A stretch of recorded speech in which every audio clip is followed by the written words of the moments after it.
It's 8:30. We'll call this morning's meeting to order for Tuesday, October 26th. Our first item will be the approval of the agenda. And just to note that item number 12 has been resolved, and that will be taken off the agenda. Do you have a motion to approve? Second. Okay, motion by Commissioner Gross, second by Commissioner Ebinger. Any further discussion on the motion? Seeing none, all in favor signify by saying aye. Aye. Opposed, the same sign. Motion carried. We'll move into citizens to be heard. Do we have any citizens to be heard this morning on items not on the agenda? There is no one in attendance. Do we have anybody online? We do not, Mr. Chair. Thank you. We will move on to approval of payments of bills and vouchers. Move to approve. Second. We have a motion by Commissioner Gross, second by Commissioner Ebinger. Any further discussion? Seeing none, all in favor signify by saying aye. Aye. Opposed, the same sign. Motion carried. Approval of minutes from October 12th, 2021. Move to approve? Second. Motion by Commissioner Cayley, second by Commissioner Ebinger. Any further discussion? Seeing none, all in favor signify by saying aye. Aye. Opposed, the same sign. Motion carried. Our 8:35 item is COVID update with our Public Health Director Kathy McKay and Nursing Director Jamie Hennon. Good morning. Good morning, Mr. Chair and Commissioners. Oh, is this?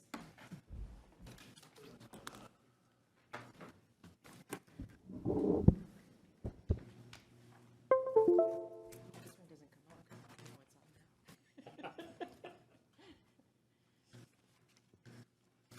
I don't want to provide the wrong PowerPoint presentation.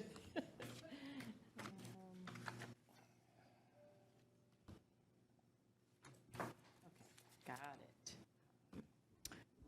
Okay. So we'll start with our numbers that we typically do. So this week, from the 18th through the 25th, you can see the active cases in Clay County. Is your mic? Oh, I'm sorry. I'm probably not too far away. There you go. Is that better? Yes, that's Okay. So the active cases in Clay County, from October 18th, they were 368, and they went down just a bit to 312. If we look back in Clay County, the first 2 weeks of October, we went up. The first part of September, we went up, and then the end of the September, it went down. First part of October went up. So we can see that the cases are fluctuating in the last couple of months. You see the active cases in Minnesota did go down as well. Now, if you look on the other side of the river in Cass County, they actually went up again. In September, their cases were up. Then the first 2 weeks in October, their cases went down, and now they've jumped up a little bit. So that's the reality of when you're looking at active cases. They may go up and down. We're looking to hopefully continue a downward trend in Clay County. The active cases in North Dakota, we also can see that they decreased a bit as well. And then the active cases by age, and again, we've talked about the lower age groups that we're seeing cases in, and it's distributed amongst those age groups. About a third of the active cases are under 19 years old, so we're still seeing elevated numbers in the school age.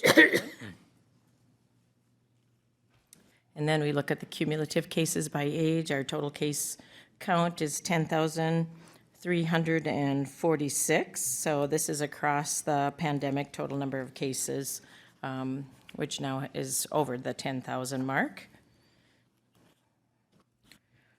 And then this slide is the cases per week, starting July through current. So we're seeing again that upward trend since about August, and then I talked about where they're kind of up and down.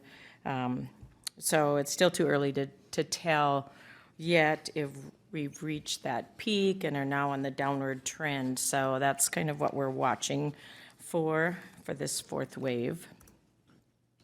And this is the cases per week, so this is just the overview, as you can see, of all the cases. When the first part of this is back in March of 2020, so we look at where some of the peaks have been.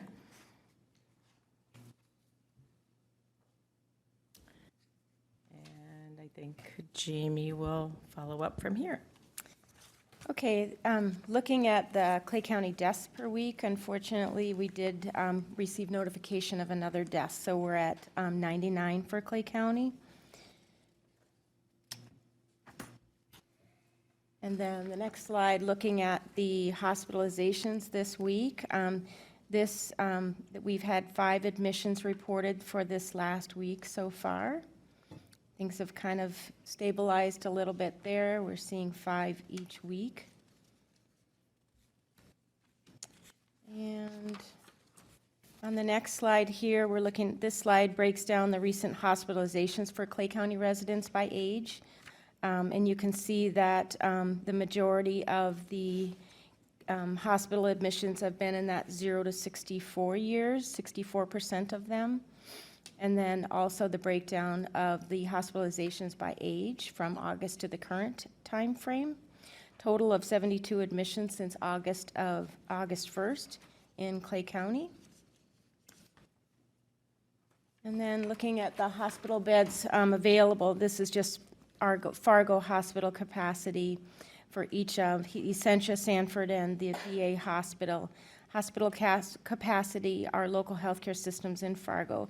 The total statewide ICU beds available statewide are 17 adult beds and 5 pediatric beds.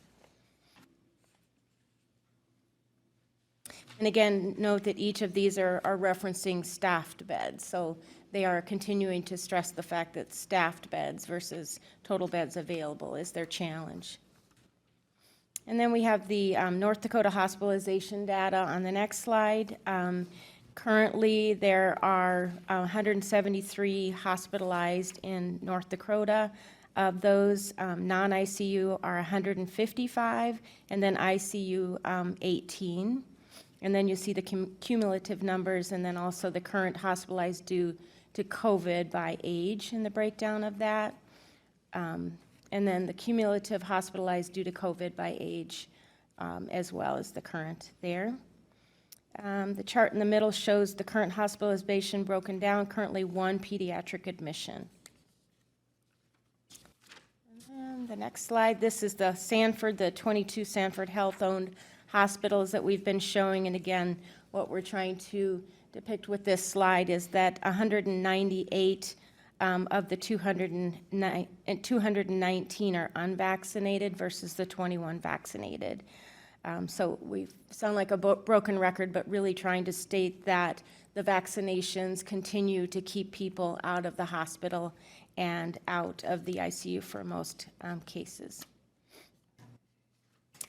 And then breakthrough cases. Basically, over 3 million Minnesotans are fully vaccinated at this point. We continue to see strong protection from severe illness and death, but we continue to highlight that there is breakthrough cases in Minnesota. So total is 1.441% for breakthrough cases in Minnesota, breakthrough hospitalizations 0.085%, and breakthrough deaths 0.008%. I want to comment on that again. I just saw on the national news last night they were talking about Pfizer or Moderna or whatever, and they were talking about the effectiveness is 91% now or something like that. And I think before they were talking 95 maybe. The fact of the matter is we've known all along that the vaccine probably won't work for everybody. And for us to have a breakthrough rate of 1.44 is indicative that it's probably working better than what was anticipated. And once we start to hear about breakthrough cases, all of a sudden, the impression is that these vaccines aren't working. And to me, the evidence is the opposite, that when you see that kind of a rate, it's even more effective than what they talked about.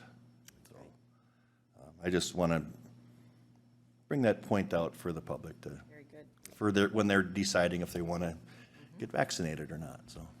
What number are we looking for? I mean, we've got a mask mandate now. What number are we looking for to take that mandate off? Yeah, well, we're looking at like the initial case count and the count throughout Minnesota and North Dakota. We're looking at the trending down. Those waves of the pandemic, and we're in the fourth wave, we often see kind of a decrease at the end of the wave where we're trending down. That's what we're looking for, and we talked with epidemiologists yesterday in regards to that. So hopefully this is our trend down. We don't know that for sure because a trend is not just the one-time reporting of those. We also look at the hospitalizations that Jamie just reported on, and specifically our hospitals in Fargo are the hospitals that really serve our community. So we want to ensure that, you know, their capacity, as Jamie mentioned, is based on their staffing. It's not just COVID in those hospitals, it's all the other emergencies and all the other things that they're dealing with. So we're really looking at what's the capacity for them. We certainly don't want them to be beyond capacity and needing to ship people out. So we look at that as well. Our Minnesota hospitals still haven't seen a decline yet. We also are tracking the hospitals that are surrounding us in Minnesota, and those we're not seeing a decline. So we're looking at all of those figures across mostly our metro area, but also in Minnesota, and then we're tracking North Dakota just because we're kind of one metro area. So we're looking at all of that, and then depending on our epidemiology experts to kind of vet out all of that information. So we follow what MDH is requesting of us. If we're taking all those other things into consideration, what's the mask got to do with it? You know, we have a lot of people with heart problems or a lot of people with something else. What's the mask got to do with it then? Well, the masks protect even those, you know, if you're fully vaccinated, you can still carry the virus and you can still spread it. So the vaccine protects you from getting severely ill or hospitalized, but we're also protecting all of those that aren't vaccinated. And we have people coming into our buildings, so we have people coming into the DMV, to the government center, to our building. So we really want them to be masked because we don't know oftentimes of their status. And so, and the court systems and the law enforcement center. So masking makes sense because we have a lot of traffic that comes into all of our buildings. Now, we can't control what's outside of our county. We don't control there's no emergency declaration, so we can't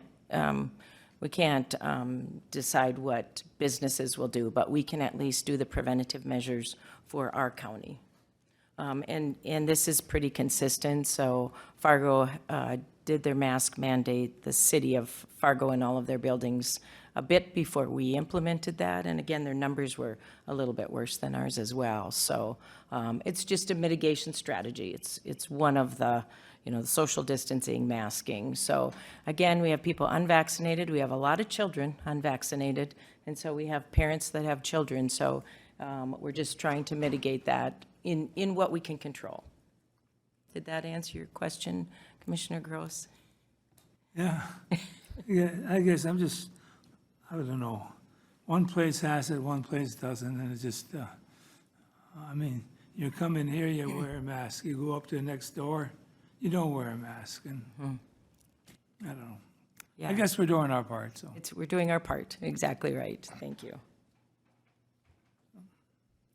Okay, so then to continue with the slides here, the next slide shows the statewide data for the first and second doses for those 12 and over.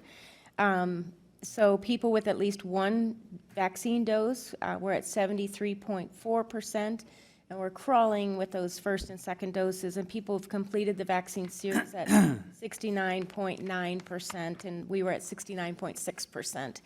And then you'll see the breakdown of those by age group. Last week, the 12 to 15-year-olds had one dose, 54%, now we're at 58%. And they 49% last week, and now we're at 53%. And 16 to 17-year-olds was 60 last week, now we're at 63, and 56% had completed the series, and now we're at 59. So Minnesota is trying to get those 12 and through 17 vaccinated, and so there are campaigns out there right now to encourage that be done by November 30th, so they can start to push towards the next lower age group for vaccinations. And then I'll flip over to the doses administered by Clay County Public Health, 15,738. You can see this last week, we just hit 41. We gave 5 doses of Johnson & Johnson. We always have that as an option as our clinics. And then we reach out to corrections and the homeless shelters to try to fill up that bottle. So we've been successful in that each week using the 5 doses in that bottle. We gave just 1. Minnesota Department of Health is continuing to push local public health to prioritize first and second doses. There are lots of opportunities for boosters in the community through pharmacies and healthcare providers, and so they want us to continue to focus on first and second. So we keep offering them. Yep. On that a little bit. I understand that Minnesota Department of Health might be giving you guidelines. I really do struggle with the fact that they're dictating your ability to give those boosters when we're only giving 41 doses in a week.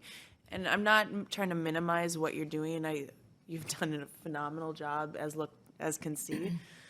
But, you know, I know of several different instances where they were all set to go to your vaccination clinic today and it wouldn't work out because of the booster, availability. And so then they're going to, if we have the vaccine, why in the heck can we not give it? It just seems like we're, and maybe I'm putting the soapbox out, but it just seems like we're trying to do all these strategies to mitigate and the masking and the social distancing, and we want people to vaccinate. But, oh, by the way, we have it, but we're not going to give it to you because we're trying to prioritize when we're only getting 41 doses. Does that seem odd? So I do want to be clear that each of the clinic weeks we are offering the Pfizer boosters. And so we did give just 35, even though we have it available. And that is the Pfizer. So we have not been given permission to move to the next phase of Moderna and Johnson & Johnson. But why? Because thrifty drug is. Yeah, well- Drugstores are. Why not? Right, and Mr. Chair and Commissioner Mojo, we're waiting on protocols. So Minnesota Department of Health has not, they've not distributed our protocols, so we have to follow protocols. The pharmacies do not. We do, because we're under the Minnesota Department of Is that Health. odd to anybody? Yep. So they will get us protocols soon. I requested those yesterday because we're waiting on that. We can give the vaccine when we get the protocols. And our protocols in all public health across the state must be signed by the medical director. And so as soon as we get those, I'll get them to our medical director, we'll get those signed, and then we can start vaccines. But again, we're waiting on MDH. Pharmacies are part of a federal system, so they don't have to wait on MDH. So that's the delay. We hope to get those protocols this week. I'm pushing to get those, as are other counties across the state. That's the delay. And Go ahead. And I just, if we are saying we're doing whatever we can to mitigate this, and if they're telling us it's as serious as it is, why is this taking so long? And I get there's some we're all getting tired of this and we're trying to help this, but we've sat in meetings and meetings and meetings for hours trying to figure out how to limit this. And if it boils down to the need for the vaccine and the boosters are an incredibly important part of that, what is the holdup? Well, and the authorization, I'm sorry, Commissioner Mojo, the authorization, of course, just happened, and unfortunately, when it happens at the federal level, it's like, okay, everybody can get their vaccine. That's true for the pharmacies, but again, MDH will take a few days to get those protocols out. And as Jamie reported, we are giving Pfizer boosters, so anyone can come to our clinics. We're sending out the messages of those that receive their primary and secondary dose of or the primary series, of Pfizer, and so they can come for boosters at any of our clinics, and we advertise those. We've sent them out to various, those that we have on record. So we are getting those out to as many as we can. So we're waiting on the Moderna and the J&J booster documents, and so, again, I'll push again today, if we haven't received those, to get those protocols, Because then our process is to get them to our medical director and get those signed. Once the medical director signs those, then we can start with those boosters. I want to point out, I echo the frustration, for the exact reasons that Commissioner Mojo talked about.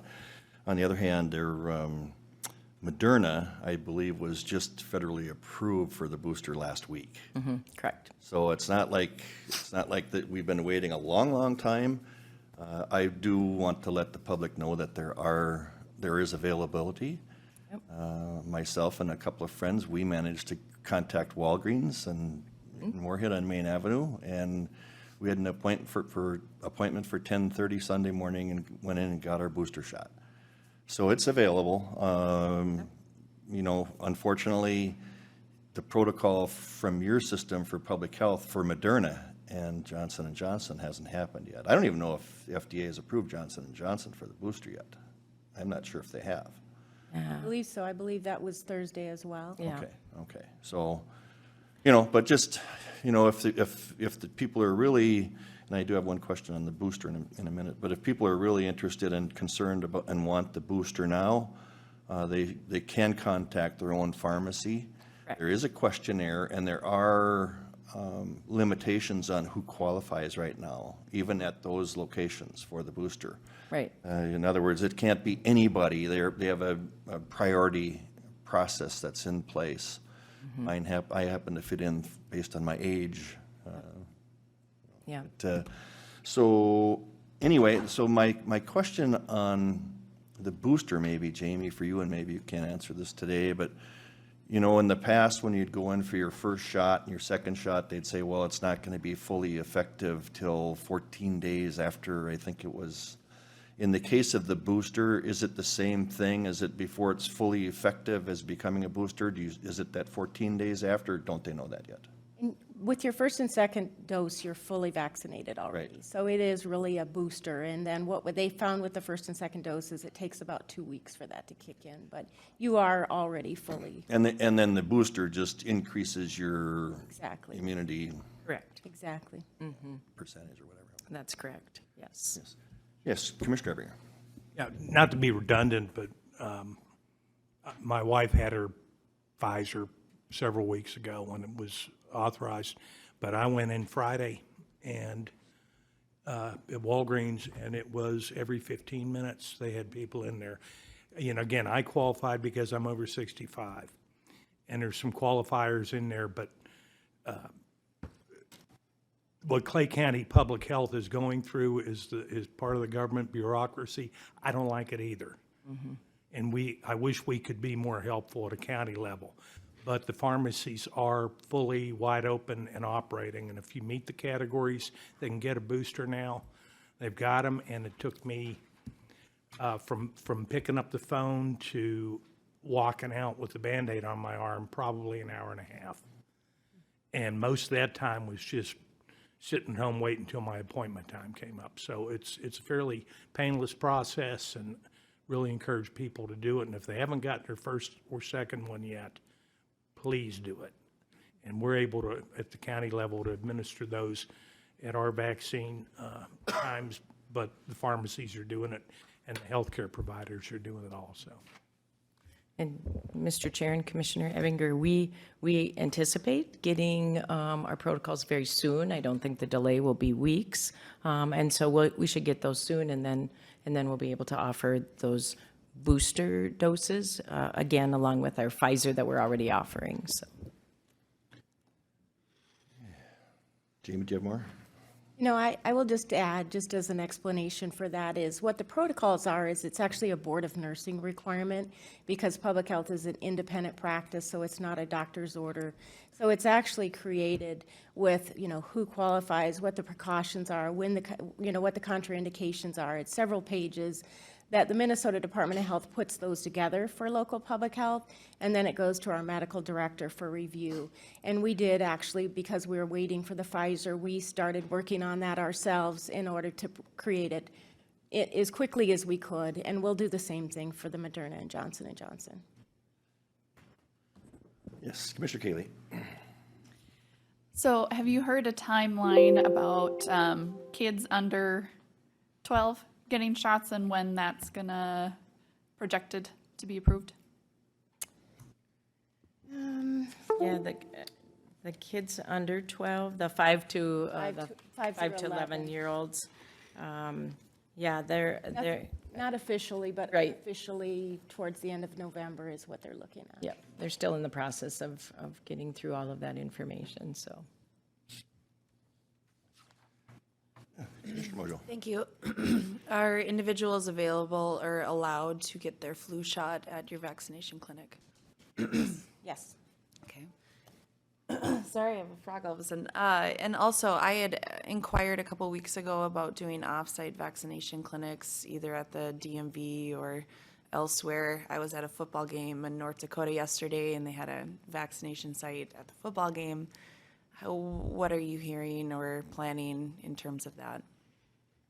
Yeah, we've, Commissioner Mojo and Mr. Chair, we've had Josh checking on various sites to see if there's locations. In fact, he made numerous numbers of phone calls to businesses where people, go. That would be great if we could go to a business where there's constant flow of citizens, but we didn't have any success in getting into those locations. So we're still looking where the DMV is in the Center Mall.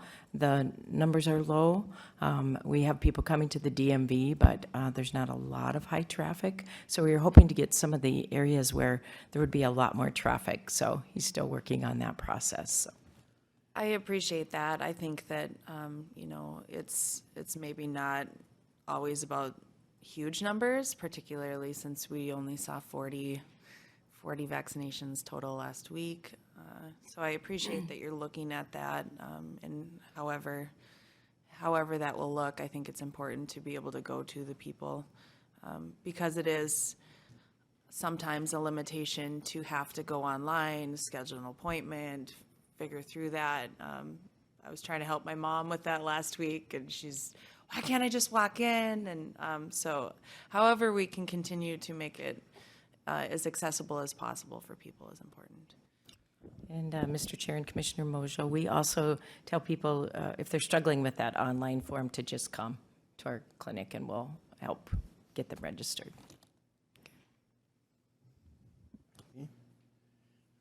Commissioner Keeley. Thank you, Mr. Chair. One last thing, I saw this wonderful email from Public Health come out on this week saying that, yes, the rapid testing is available at the Vault Clinic. So do you want to just mention that a little bit? Sure. Yeah, the state had approved that we could have rapid testing along with the saliva testing. So it's at the same Vault testing site. The hours are the same, and we have those posted on our website. We did send those out to all the cities, schools, higher ed, so they would know when the testing site is open. It's Monday through Thursday. They're not open on Friday and Saturday, and then they're open on Sunday. And the hours vary on the weekend. I think it's 10 to 4 and 11 to 6 during the week. So there's an ability to get a rapid test there, which is a swab, and then the PCR test that they've been providing all along is the saliva test. And that is open to Minnesota and North Dakota residents, because the North Dakota testing site has accommodated Minnesota residents for quite some time who were looking for rapid testing. So that is open and available, so people can go there to get their testing done. Thanks for reminding us of that.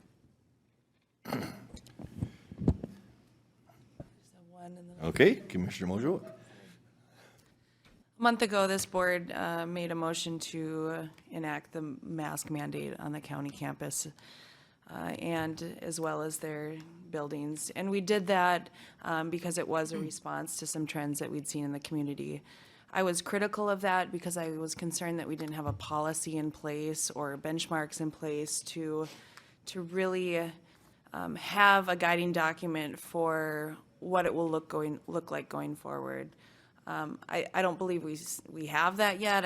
I know we're going under your recommendations, and I honor your your work and your stance and respect you on that. You know, in researching this week, I've done a lot of looking at trends, I understand the hospital trends, local trends, our communities next door. I've spoken with commissioners from several different community or counties neighboring us on what they're seeing.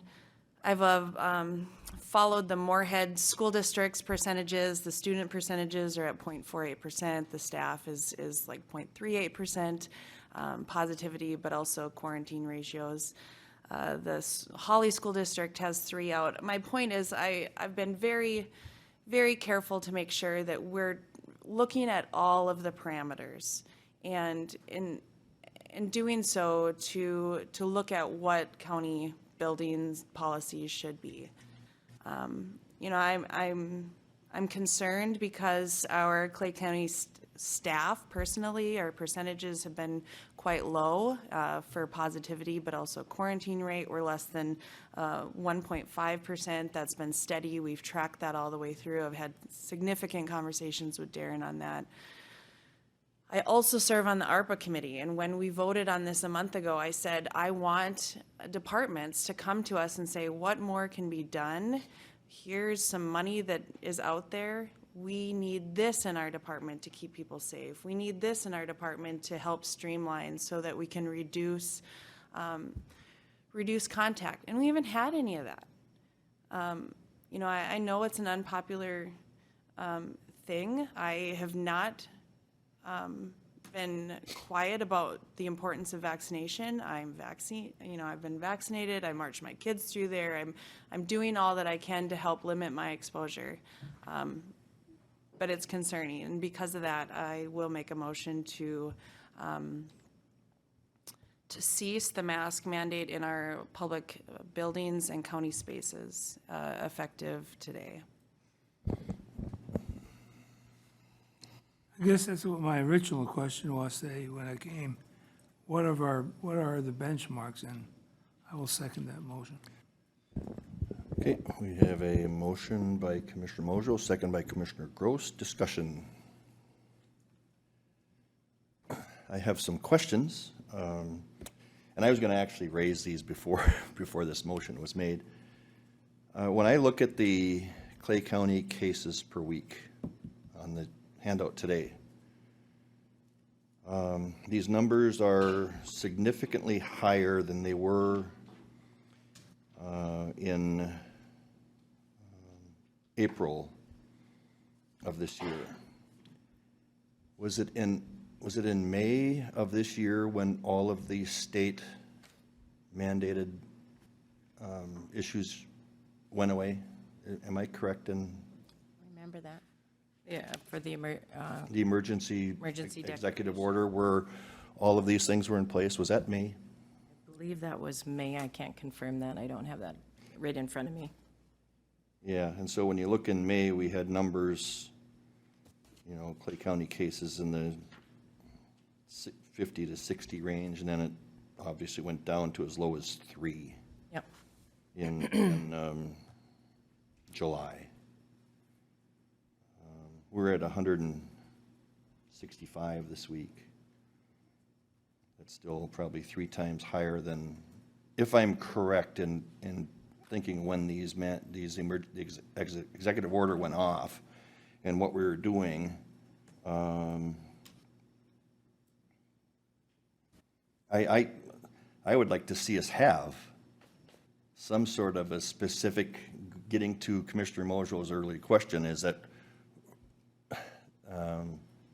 what can we have as evidence to know when this can come off? I'm not positive that it's today. I know I've also heard from some county employees who are comfortable still with the mask, and I've also heard some that aren't. So it's just one of those things. We're damned if we do, damned if we don't here as a board. That's just the way it is, but that's why we get paid the big money. But having said that, what's the criteria? Just simply because we haven't gotten anything in place right now, I don't know that that's enough to remove it. But I want some clear evidence as to, you know, if the numbers in Clay County, for example, go down to 60, I would think that in the same regard, the same thing would be happening across the river. As Commissioner Gross said, we're all one community. You might have people wearing masks in one place and not the other. You know, so those types of things are happening, and I want this mask thing off as soon as possible. But like I said before, I depend on the experts in this to guide me in my direction when it comes to this. I don't want anybody. It's 1 year ago this week that I experienced something really bad as a result of COVID.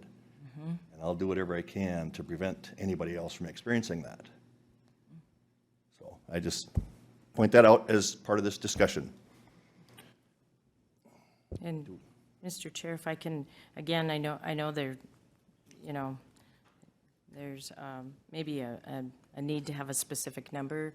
That's just not how a pandemic and viruses work. So the best we can do, because it's unpredictable. You see the numbers go up, you see the numbers go down. And so we have to follow the case count. Again, we're looking for a trend. So we're looking really at what is the trend? What are we seeing? Are we seeing decline in the number of cases across Minnesota, across Clay County, and again, hospitalization? So what we're reporting on is really what we're looking at. We can't tell you that at 100, you know, we're looking at what's the trend going to be, and a trend is a few weeks of decline. We're expecting that. That's where we're at in this fourth wave. And, you know, our recommendations are based on epidemiologists who actually, this is their forte, this is their expertise, this is what they study. So we are just following what our epidemiologists, both internal and throughout the MDH. So again, you know, we're trying to just follow what public health should be doing. It's the vaccinations, it's all the mitigation factors. So, you know, we're doing what we're supposed to. And we are getting accolades across the region because in this board, what I've heard from my regional partners is they're impressed that this board implemented a mandate, because that's what their boards, they wanted to have happen, and it didn't in some of our neighboring counties. So this board is getting accolades for, you know, making that policy internally. So that's just, I know it's not a hard and fast number, unfortunately, because it is a virus. So this is the best information we provide every week that we can give you. Commissioner Abinger. Yeah, I too am sick of masks and don't like them. But I'm not going to argue that they have an effect. I think West Fargo schools found that out. They've implemented mask mandates in one of their schools where COVID is out of control. Granted, a school is a different environment with the number of people that can't be immunized and the proximity and a number of other things, but it's been controversial for our school boards, and Fargo and Moorhead have stepped up and implemented them because it's good for the students and good for the staff. This is not as critical, I think, with the county, but it still is critical. I've had feedback from employees, particularly employees with kids, that appreciate that we have a mask mandate. I want it to come off as soon as possible, but Ms. McKay, we are counting on you to give us your input on when you think that's happening, and I'm not hearing it right now. So I choose to err on the side of caution as far as this goes. Thanks. Mr. Chair, Keeley. excuse me. No. Ms. Yes. Can I add one comment? Sure. One thing we've talked about before is that really our primary focus is on hospital surge. And so we did have a meeting with healthcare providers last week, and one of the comments from our healthcare professionals was that they're starting to see a plateau in the hospitals on the North Dakota side. And I think that's a key piece for us in public health. And then also that they were continuing to see high numbers and a need for transfers on the Minnesota side. So I think that says a lot to us, is hospital capacity and the surge, and the pressure is still on the Minnesota side. So that was one of the things that we talked about Kathy and I talked about with our team was that hospital surge. Okay, thank you. Commissioner Kaylee. So we just had one more death reported, and I'm looking at the number of 99, and I do not want that to become a 3-digit number. And even though this is a small thing, it's just in county-owned buildings, there are so many people that come in, and it's not necessarily when they're meeting with somebody in the family service center or whatever in those spaces, but the lobbies, the hallways, the meeting rooms, I see those as the more high-risk areas. And so this is our tiny piece that we can do to stand up for the protection of the health of our community. Let's not get to 100. Thank you. I want to talk internally for a minute here, and I'm going to kind of look back at Darren here, and I don't know what our policies are right now, but I would certainly hope that internally, if we have our employees who are sick, stay home.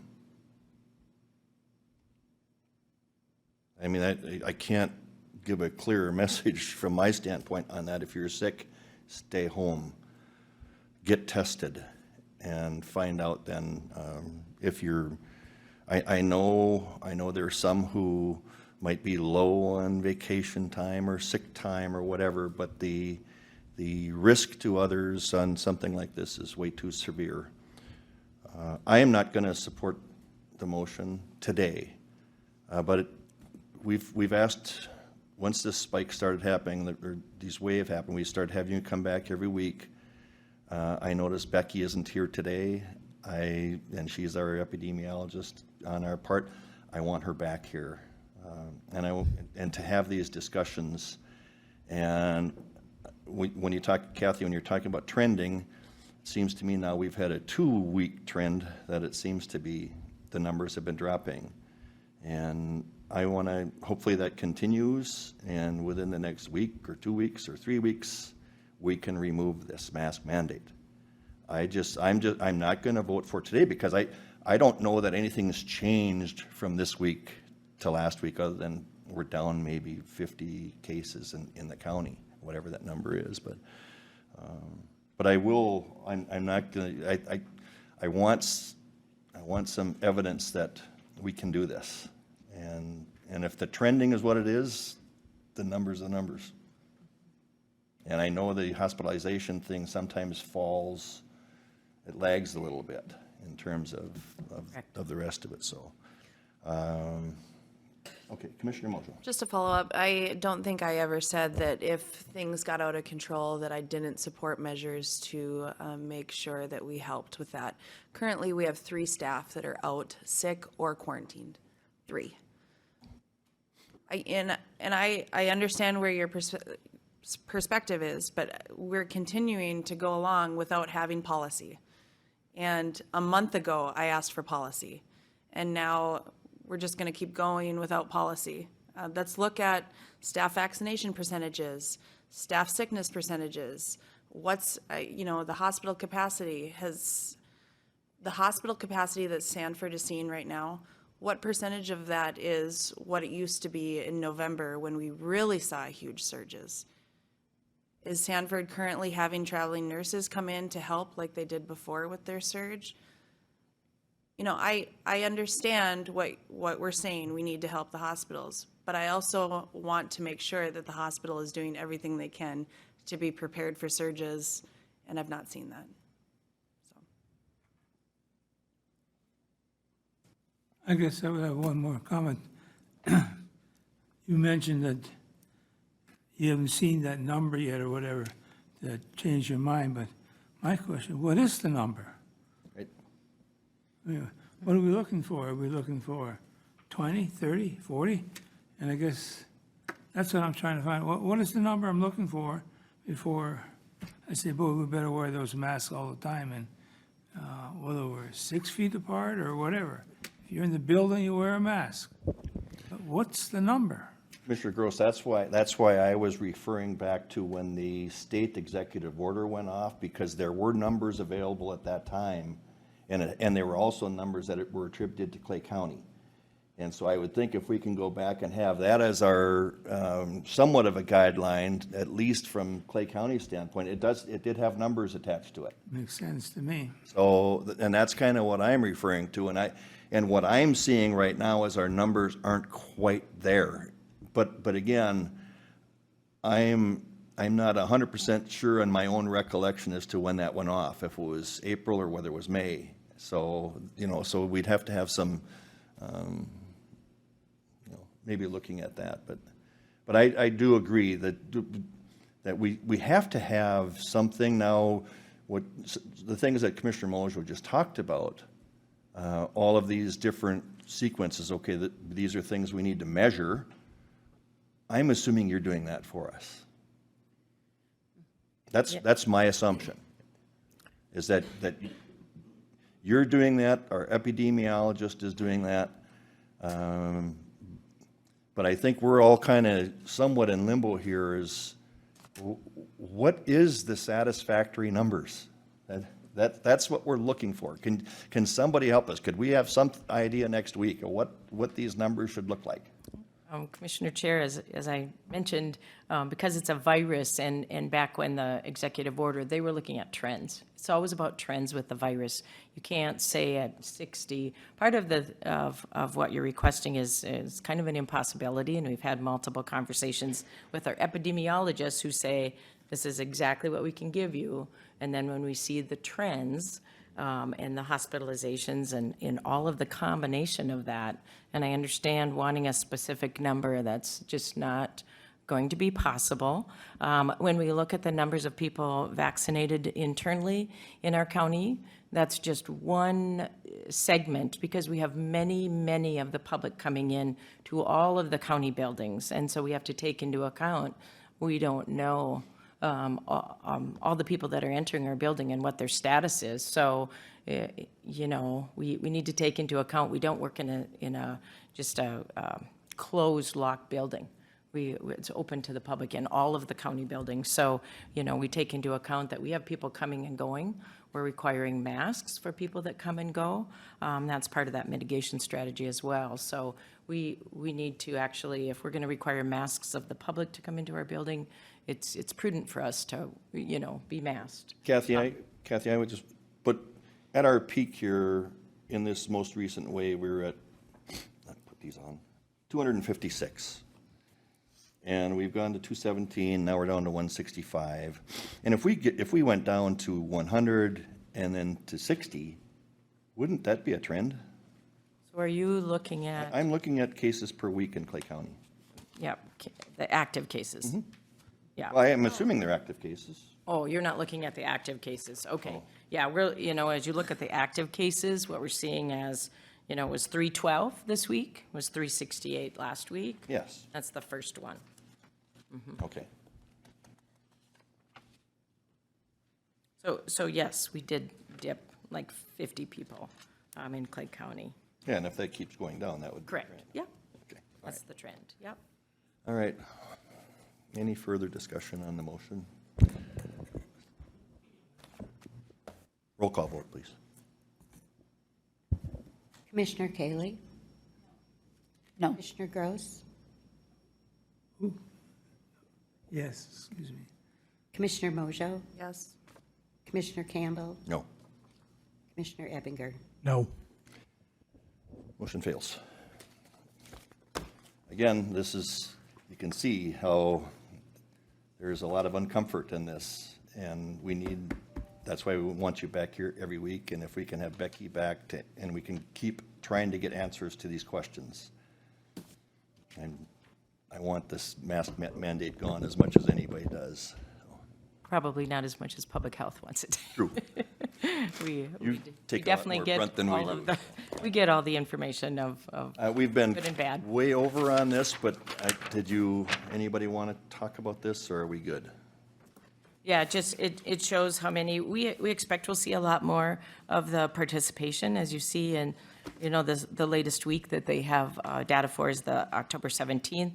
So we don't see a great number of increase in tests, but we expect that will increase as we've offered now the rapid test at that site as of last Wednesday. So we should see some increases of residents. We, again, want to state that the North Dakota testing site is overwhelmed with not only just their North Dakota folks, but they want to really limit the number of Minnesota residents going over to their site. They just are overwhelmed. They don't have enough manpower to manage all of that. So they're really encouraging, and we are really encouraging people to take advantage of that rapid test at the vault site. And you can also get the saliva PCR test there as well.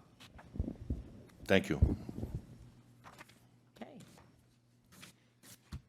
All right, we'll move on to our 8:45 item at 9:21. No, it's not, that was our, all right. We are going to receive information regarding sharing restorative justice and other diversion programs. Good morning, Brian.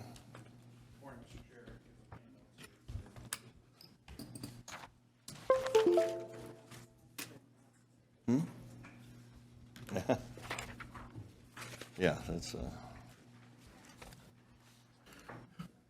Good morning, Mr. Chair, Commissioners. I got some handouts moving around here. I'll turn this over to Michelle Olsenowski here shortly.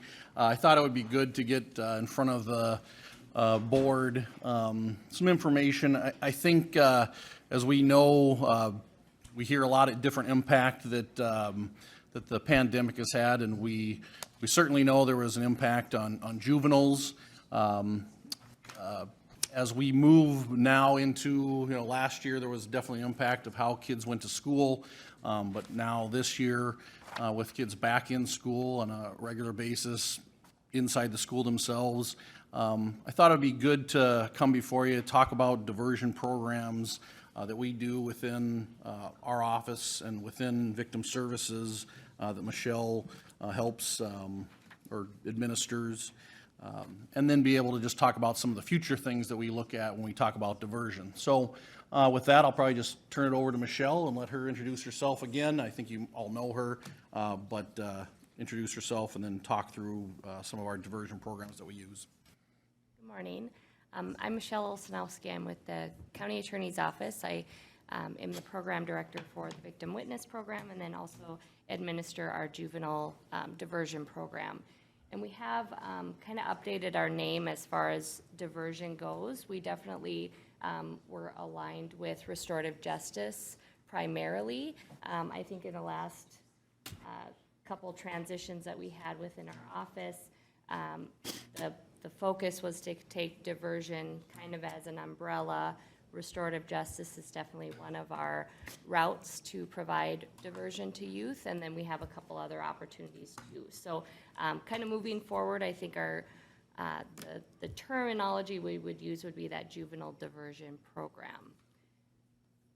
So in the handout here too, just as we have criminal incidents that take place either in the schools or out in our communities, those incidents then come through an option here for decision-making, whether those juveniles then go through the court process, the traditional court process, or if they're routed to juvenile diversion. And the goal of diversion is to provide opportunities for youth to keep them out of the court process and help them understand maybe the incident, have them take accountability, but also recognize the victimization that often occurs, as well as maybe connect them to some important programming as well.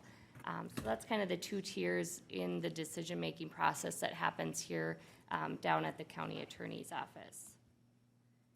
The program models that we utilize right now, due to kind of different funding changes that have happened over the last couple years, we've really streamlined our process. So we don't carry, prior to this, we had a full-time restorative justice facilitator or coordinator that would kind of manage this program. As the funding changed, we really looked to utilize and try to be effective with some other opportunities that were out in the community as well.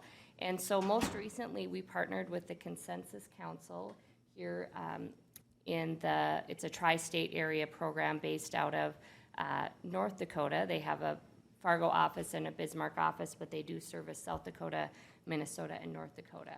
And so that actually was developed, the restorative justice programming there was developed out of the changes from LSS of North Dakota, and some of that, when that programming ended, restorative justice was then incorporated through the consensus council. So the individuals running that program are longtime restorative justice facilitators in the field and have been partners of ours for several years.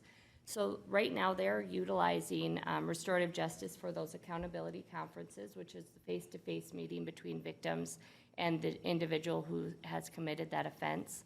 They also offer a victim empathy seminar for victims who aren't interested in that face-to-face meeting, but still have an opportunity to help the juveniles understand the impact of their actions and how to move forward from that. So that is a referral route for our juveniles that come through our program. Another program we utilize is Third Millennium Classrooms, and that's some of the brochures that I handed out. So this is an online intervention program. I should say with Consensus Council, some of our funding stream that we do receive covers the cost of that. Third Millennium Classrooms is a self-pay for those individuals and families. If there are individuals who need any assistance, we do offer some scholarships for that. So those online programs offer more of our diversion for chemical use. So a lot of under the influence marijuana, other drugs, nicotine, shoplifting, and then there is a free parent-wise course that's connected to alcohol offenses too that parents can utilize without an additional cost. And that's a nationwide program that's often used within probation and also diversion as well. The third option we have is with Diversion Solutions, which is Minnesota-based. It's another, right now, online program. $75 is the class for traffic-specific offenses. So again, we can route individuals who have traffic offenses here in Clay County. And so that is one option. The other option we have is a personal leadership course that juveniles are able to take. So really what we've developed, hopefully, is trying to find all kinds of different options or remedies for juveniles that come through our system in order to find the best fit for their offense and their circumstances. So it's helpful to have the options that we now have. So we did compile just the demographics and some of our statistics from last year to 2020. Obviously with COVID, we have a significant reduction in our cases, which is a great thing. I think some of that was just the reduction in kids being in the school system at that time. And so typical years, we would have about 200 referrals to our program. Last year was 80. So it was a significant reduction. Again, I think just that change in really that school-based access, I think, that kids were having. So as far as gender kind of breakdown in the 80 youth that we worked with, 47 were male, 33 were female. And then we have the demographics based on race and ethnicity, and then also by age. And then the type of offenses, so we do take in a wide variety of offenses. Typically, they're first-time offenses. We're not limited necessarily by level of offense. And so even on here, we did have an arson, which would traditionally be a felony level offense, but a first-time offense. The parties all involved were interested in diversion for that youth, and so we did utilize that as an option for that circumstance. So we do have some variety in the types of offenses that we are able to work with.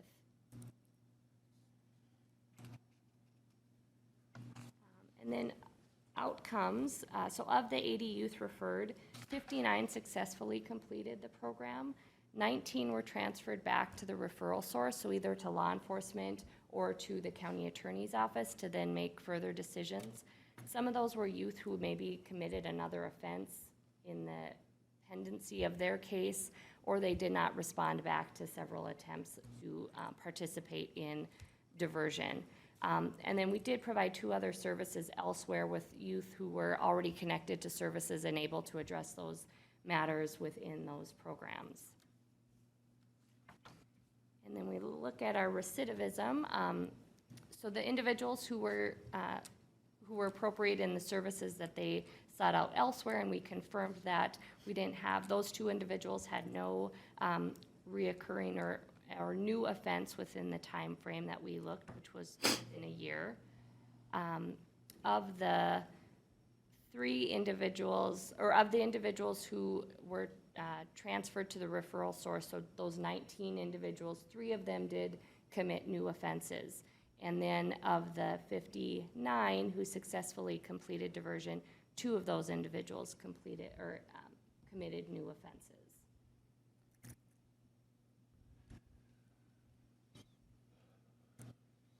And then when we looked at kind of where our referrals are coming from, and I think this is kind of important too in what the trends may be, but the school-based referrals were 34 of our 80 were from incidents that occur within the school. Community offenses would be 35. And then we do have offenses that occur over in Fargo, but they're Clay County youth. And so we get those youth back in our program, and we're able to provide that diversion for those youth. And so those were the locations or kind of the areas in which those referrals came. So kind of looking ahead, and I'm happy to answer questions, but I do have a contract for our fiscal year 2020 Clay County Collaborative Funding to ask for the board to sign. Other opportunities that I kind of see moving forward are really conducting a needs assessment, both in the community, likely our school systems, and then even within the juvenile justice systems to kind of see as we're looking and as we've really condensed and streamlined our diversion options to make sure that that's still a fit and that that's working with the partners that we are aligned with. And I think always providing juvenile diversion awareness training to schools, to law enforcement, and within the broader community would definitely be beneficial. And with that as well, obviously, different grant funding streams that are available, kind of taking a look and seeing how that might fit with our program as well.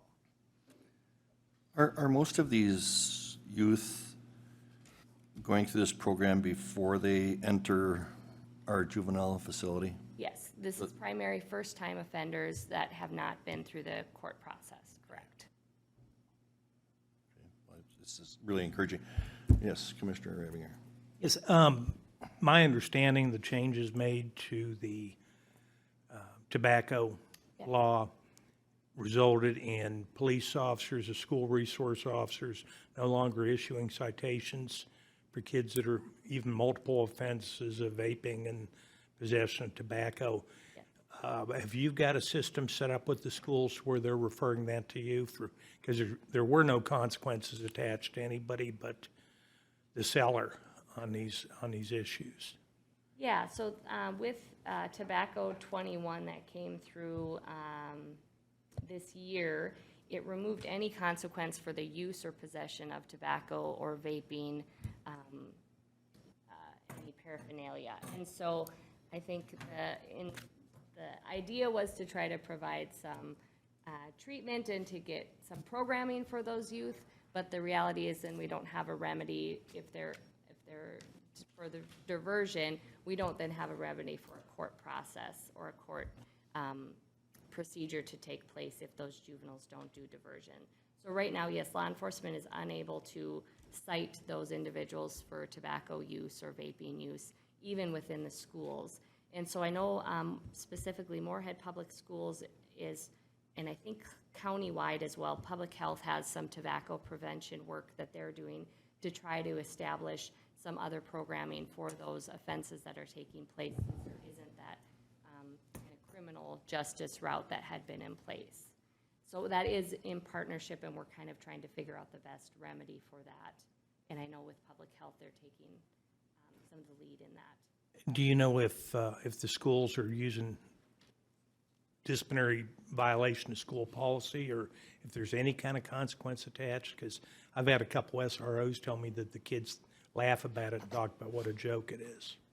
Yeah, I know specifically with Moorhead, they do have some programming in place, but I know it's just being developed. I think it was over the summer there started to be discussions, but Jason McCoy with Public Health and our office are kind of starting to try to figure out what that response can be to provide that education, to provide that programming, and some of that cessation work.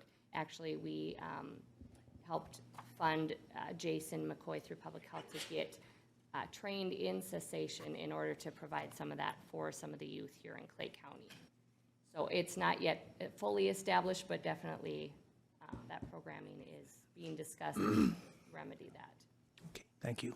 Commissioner Mojo. I think just to piggyback off of Commissioner Ebinger's question, I honestly, from some of the conversations that I've had with people in the schools, the vaping is a major issue. But unfortunately, in the last 6 to 8 months, the level of behavior and destructive behavior that they've seen among some of those kids makes vaping look quite minor in terms of what they're dealing with, which I think is a little bit of a segue into my question. I've had some conversation with Judge Judd, but also our attorney Milton on trends that we've seen with youth throughout the pandemic. And now, this might seem odd, but it's almost like kids forgot how to behave in school. And so now that they're back in school, there's some substantial issues that have come out of that. And I would almost be curious to have this conversation at the ARPA committee in terms of what your community needs assessment is, because I think the community needs assessment after COVID or right now would be a lot different than it would have been 3 years ago. And almost would think that ARPA funds could pay for something like that, because there are some really disturbing trends, and I think some violence at even younger ages, and these TikTok trends in terms of destruction, and it's concerning. And I think as a community, we need to stand up and take some significant lead in helping to guide these kids. And I think what you're doing is exactly what needs to be done. I think we need to open the scope up more. I think maybe if I can just jump in for a second, I think some of the things that Michelle and I have discussed, and I think when you talk community or really school system and school-based restorative justice, where I think looking to try to put that directly in the school, because we are seeing some, I think, disturbing trends, or at least anecdotally, we're seeing some major fights, large-scale fights with, and we're not talking one or two, or two kids fighting each other. We're talking 20-some kids and full-blown having to get out the entire police force to disrupt that. You're right that the TikTok piece and social media has some strange and disturbing trends where kids are following monthly what the next thing is going to be, whether it's just tearing off soap dispensers to stealing other items from the school, those kind of things, but more and more destructive pieces or assaultive behavior towards teachers, all those things. So I think we have to be at the forefront or be looking to address that. And I think that's one of the things that Michelle is talking about, of trying to work and talk with the school, see if there's a way to place restorative justice directly in the school and start addressing it, maybe even before it's being referred to the county attorney's office, and trying to get those kids to have some understanding of what their role is in society, how to empathize better and not be doing some of these things. So I think that's, a very good possibility or place that things could go. And I think ARPA funds is a possible place that we could look towards. I want to start off saying on the number of youth that are entering into our regional juvenile facility has really gone up, to the point where it wasn't long ago and we had to invest significantly in making it larger. That's the worst thing we as a board want to do. We'd rather see it zero. What I do see here is some of the things that you're doing appear to be very successful. And anytime we can keep those kids out of a facility like that, the better off we are. Sometimes I think they get in those facilities and they sometimes can learn more of what not to do than what they should do. It's just the nature of the beast when you get into those types of facilities.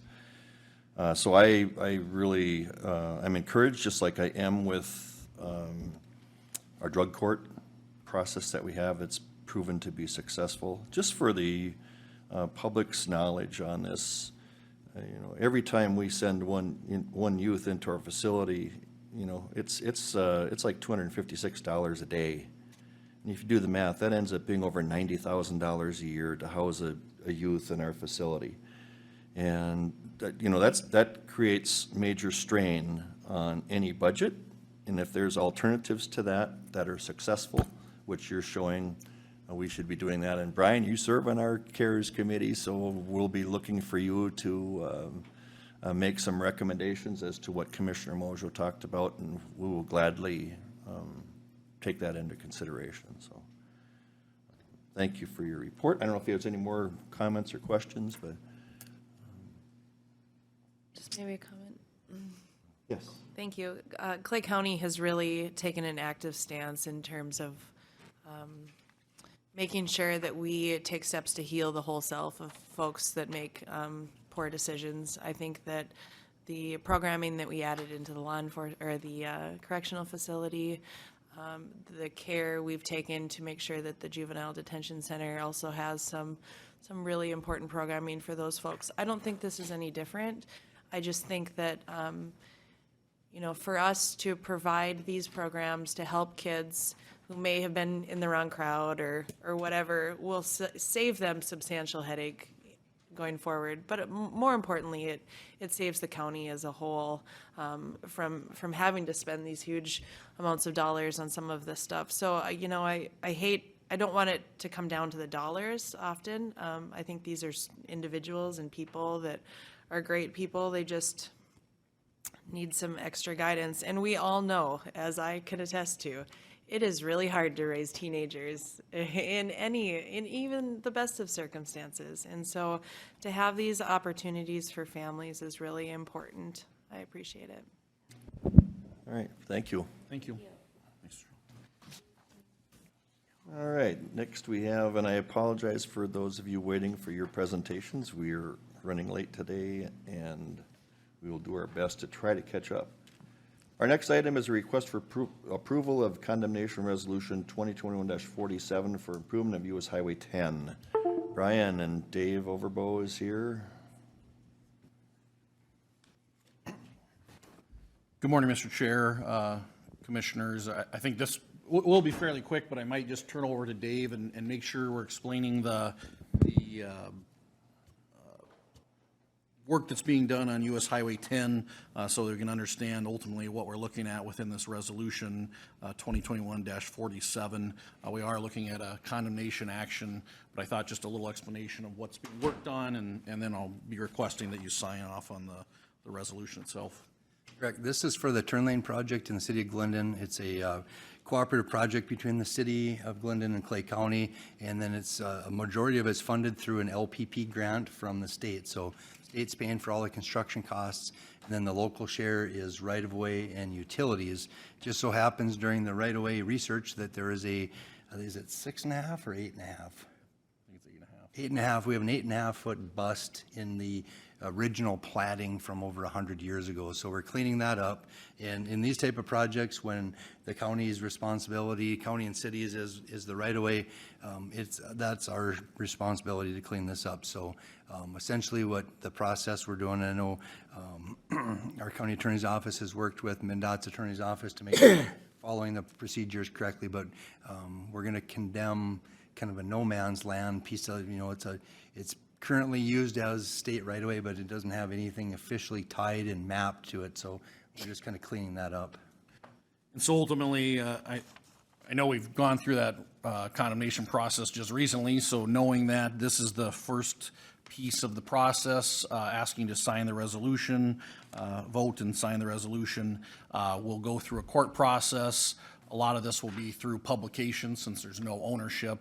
And so different than other ones where you'd have a landowner that you're taking land from and looking at paying.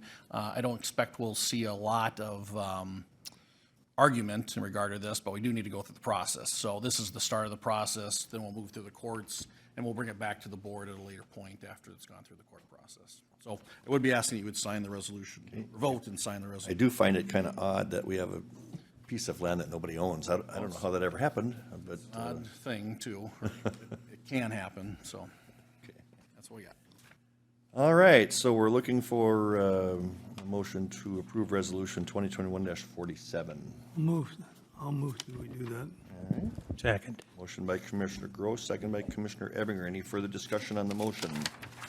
Seeing none, all in favor signify by saying aye. Aye. Opposed, the same sign. Motion carried. Thank you, Dave. Thank you, Brian. Next, we will move on to request for approval to move forward with camera and card access project for storage building. We have Joe Olson and Mark Sloan here this morning. Good morning, gentlemen. Good morning. Yes, good morning. So, usually Mark and I are kind of team members when it comes to this project, whenever we have one of these. This is a project to request for adding some cameras and card access to the new storage building. Quick update on that, we've moved into that storage building now, so from up north there, so we're moved last week and we're all done there, but basically this project's to add some cameras and card access, and Mark knows more about that, so I'll turn it over to him. Specifically, we're adding 5 door controls and 12 cameras. The building itself is unoccupied, so we felt it's important to make sure we have good coverage of everything there.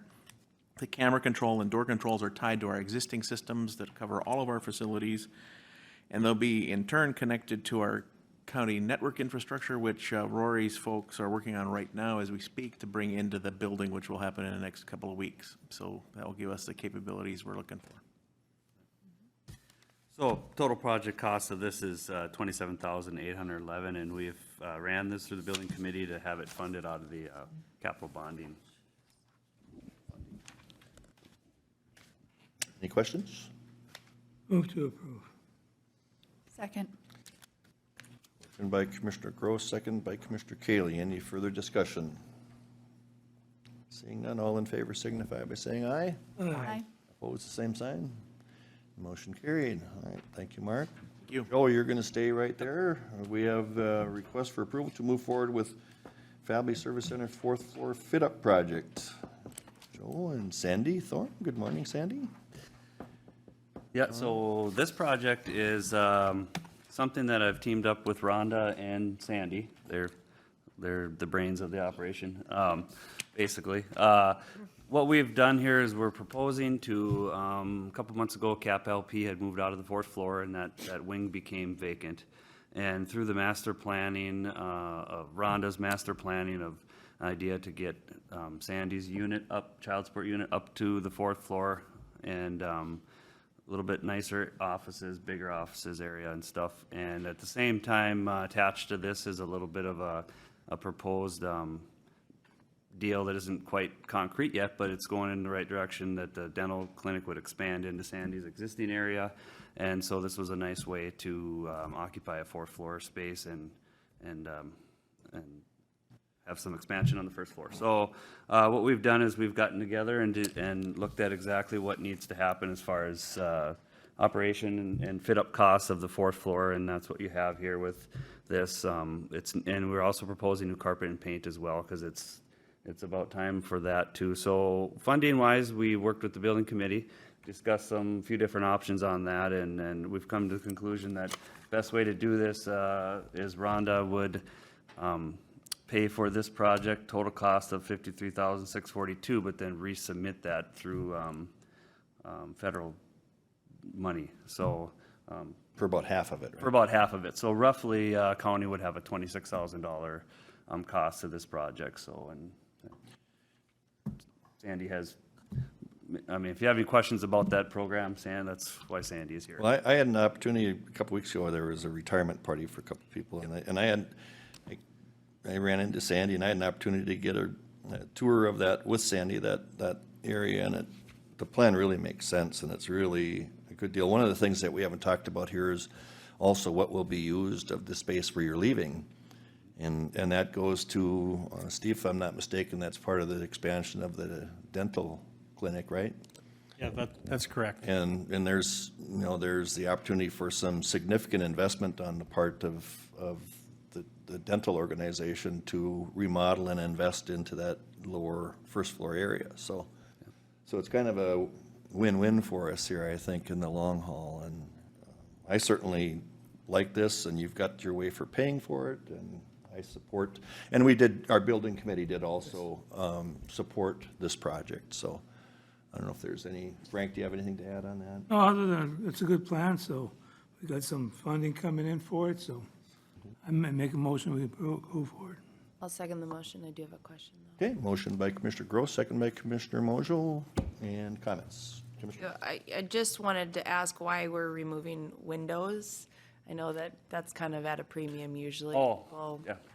People Uh, are requesting windows, why we're removing one. So if you were to walk through there and look at, it's kind of an awkward, like inner office with a window. It's a kind of a weird situation is what it is. It's not the primo type. It's interior with like 2 or 3 weird windows, and I think it's. So it's not to the exterior? No. This is like it was a different design. Then that's all I needed to know. Thanks. Yep.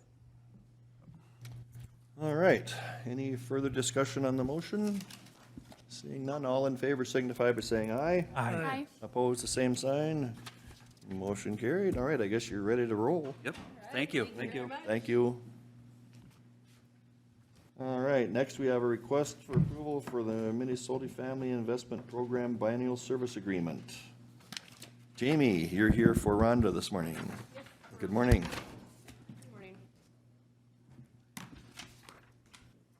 Sorry for the delay. I'm just here looking for the approval to submit the 2022-2023. Put the mic in front. There you go. Are we better now? Yes. And with this agreement, it does provide funding for the ongoing needs of family and children within the program areas and resources to help the families.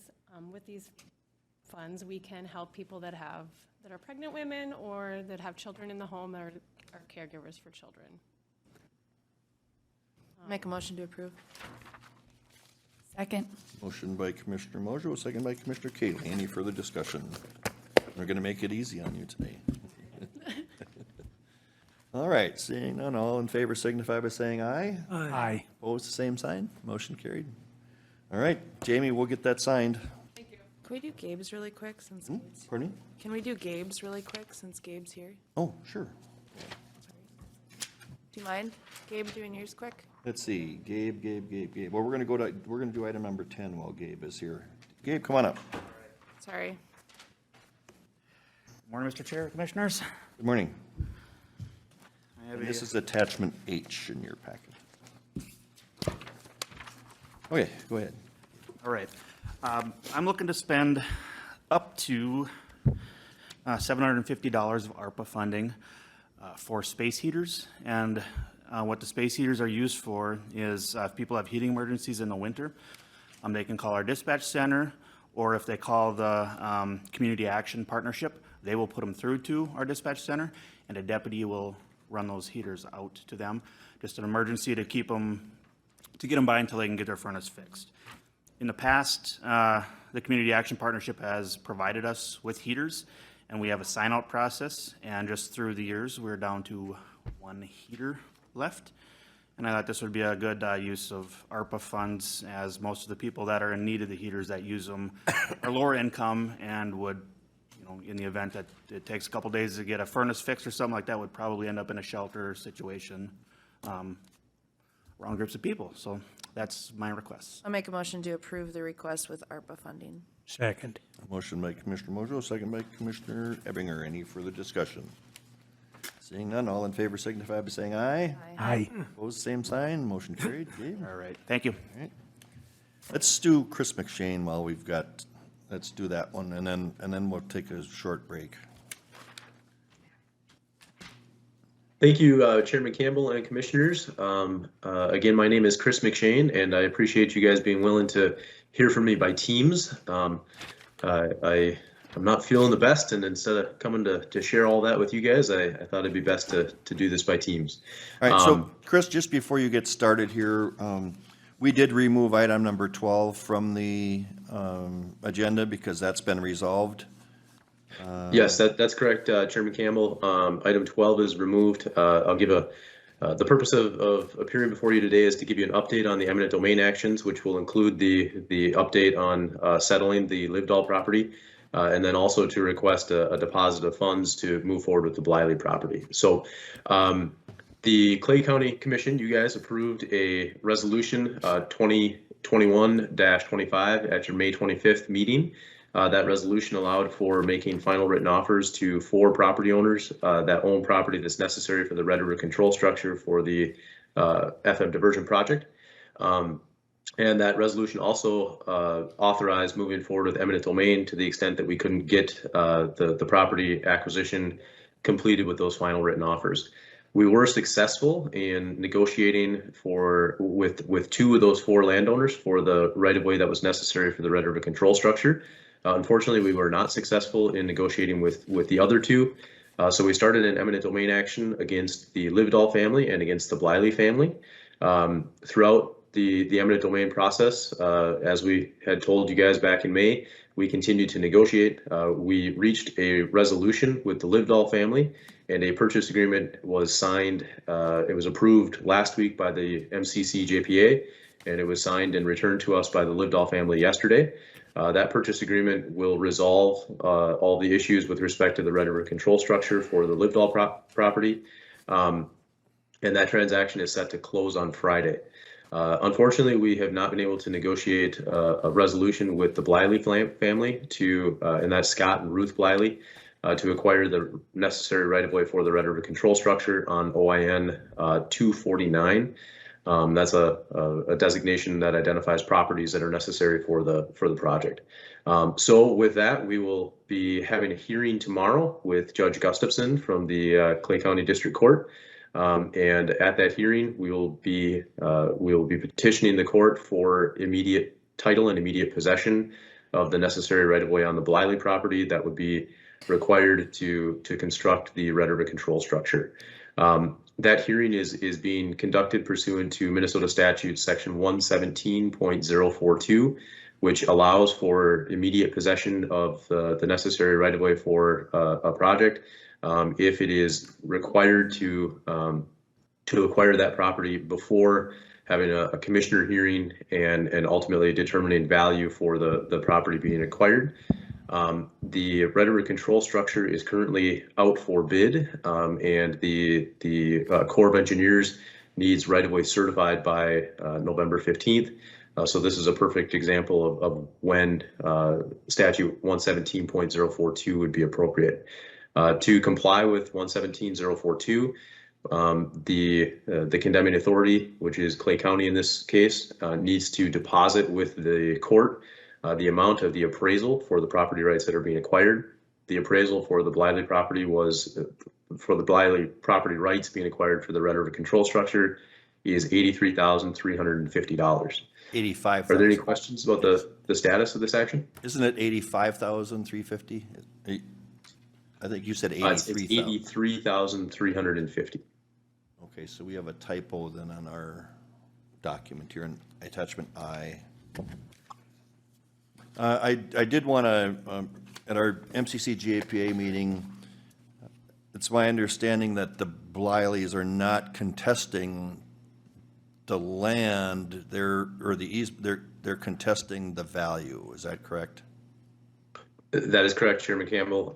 The negotiations have been ongoing with the Blileys.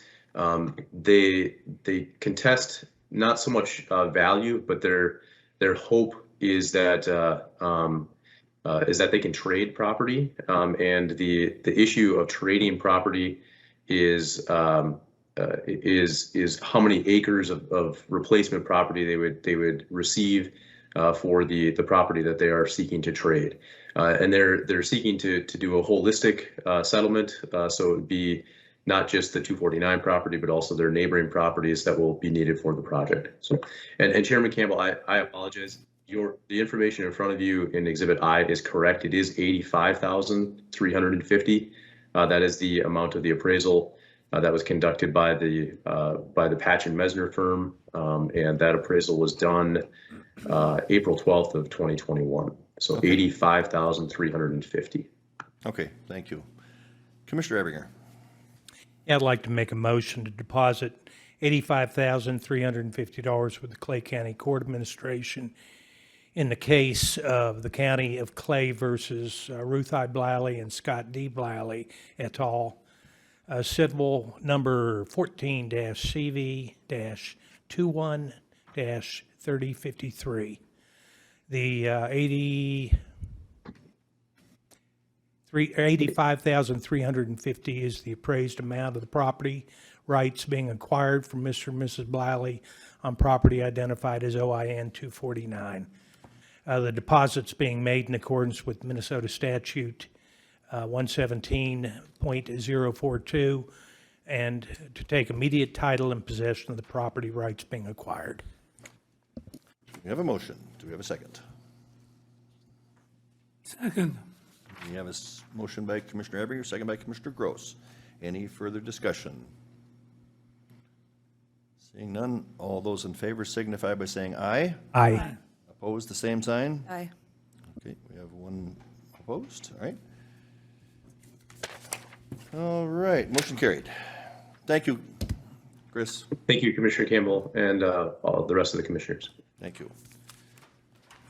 All right, we will take a, let's do this one real quick. We should be able to do this fairly quickly now that he's here. Justin, good morning. We're gonna do item number 13. Morning. We won't keep you waiting. So I'm here to request to fill 2 vacant full-time correctional officer positions. It's part of our DOC staffing plan, is within our 2021 budget. Just 2 more individuals that kind of decided they wanted to move on and try something else outside of law enforcement. Mr. Mojo. Thank you. I know we've talked at length about what else we can do, and I had some conversation with our county administrator yesterday, so I think he can forward some of those on. But I'd like to maybe go through some of these exit interviews and see if we can see any trends in how we can help to make it, I understand that some people are just moving on, but I just want to make sure that if there are any trends that we address those. Okay. Commissioner Kaylee.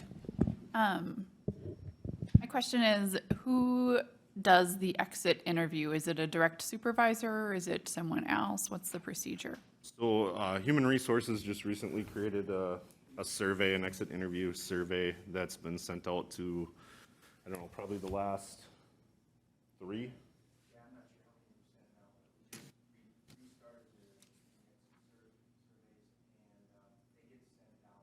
We should have a mic for him. Okay, so the response was Human Resources sends out. Sends out, it's a survey that comes in their email. Okay. And then I do try to sit down with everyone that's, whether it's, they've turned in a resignation to me. Most of them come to me and give me their resignation. And then we typically sit down and have a conversation. I think that's a good question that Commissioner Kaylee brings up, and don't take this the wrong way, Justin, but sometimes if the person conducting the interview Yep. may or may not be in the other person's eyes sitting across from you, part of the reason. We don't know that. So, Fair enough. So I think that's, I think that's probably a good reason why we have somebody separate do those. And again, please don't take that the wrong way. Absolutely not.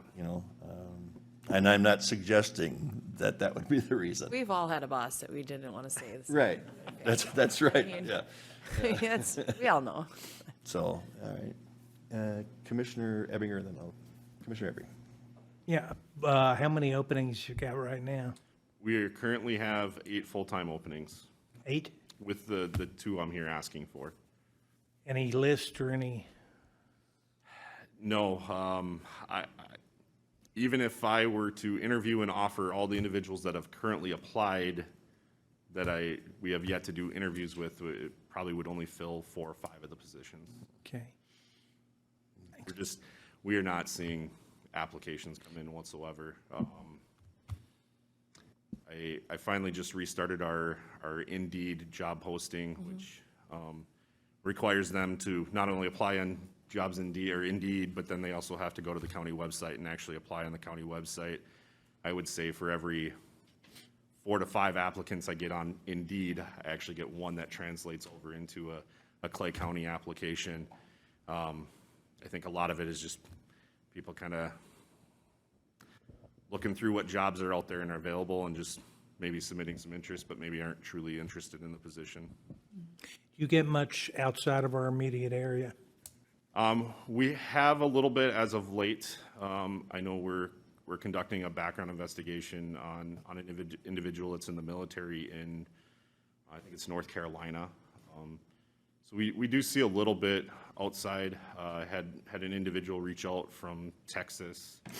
And so just in the position we're in, we started doing more, whether it's Zoom or Teams interviews, just to try to fill the positions. And if we can get people that are interested and move up to the area, then we'll gladly take them. Have you advertised on governmentjobs.com or any of those sites? I believe HR does, yes. Okay. Well, it's, again, just, this is not something I haven't heard all over the state in positions like dispatcher and correctional officer and even law enforcement officer. It's something I hope people will get back to work. It's a career. It's a good job with good benefits. And I hope you get the applicants that are reflective of the type of organization we're running over there. Thank you. And anything we need as you guys look at it, we'll do whatever we can do to help you. I would just like to add to last week, I had a meeting with a monthly meeting with all the area jail administrators. It was last Thursday. We are by no means the only facility in this situation. Every one of them expressed staffing shortages. In fact, have gone to continuous job postings as we've pretty much have done as well. Commissioner Cayley. Do you have an update for us on how many inmates are being housed outside of the county? As of this morning, I think it's 13. We sent 3 out and I have 2 coming back. Thank you. And that's a direct result of staffing issues. Correct. All right.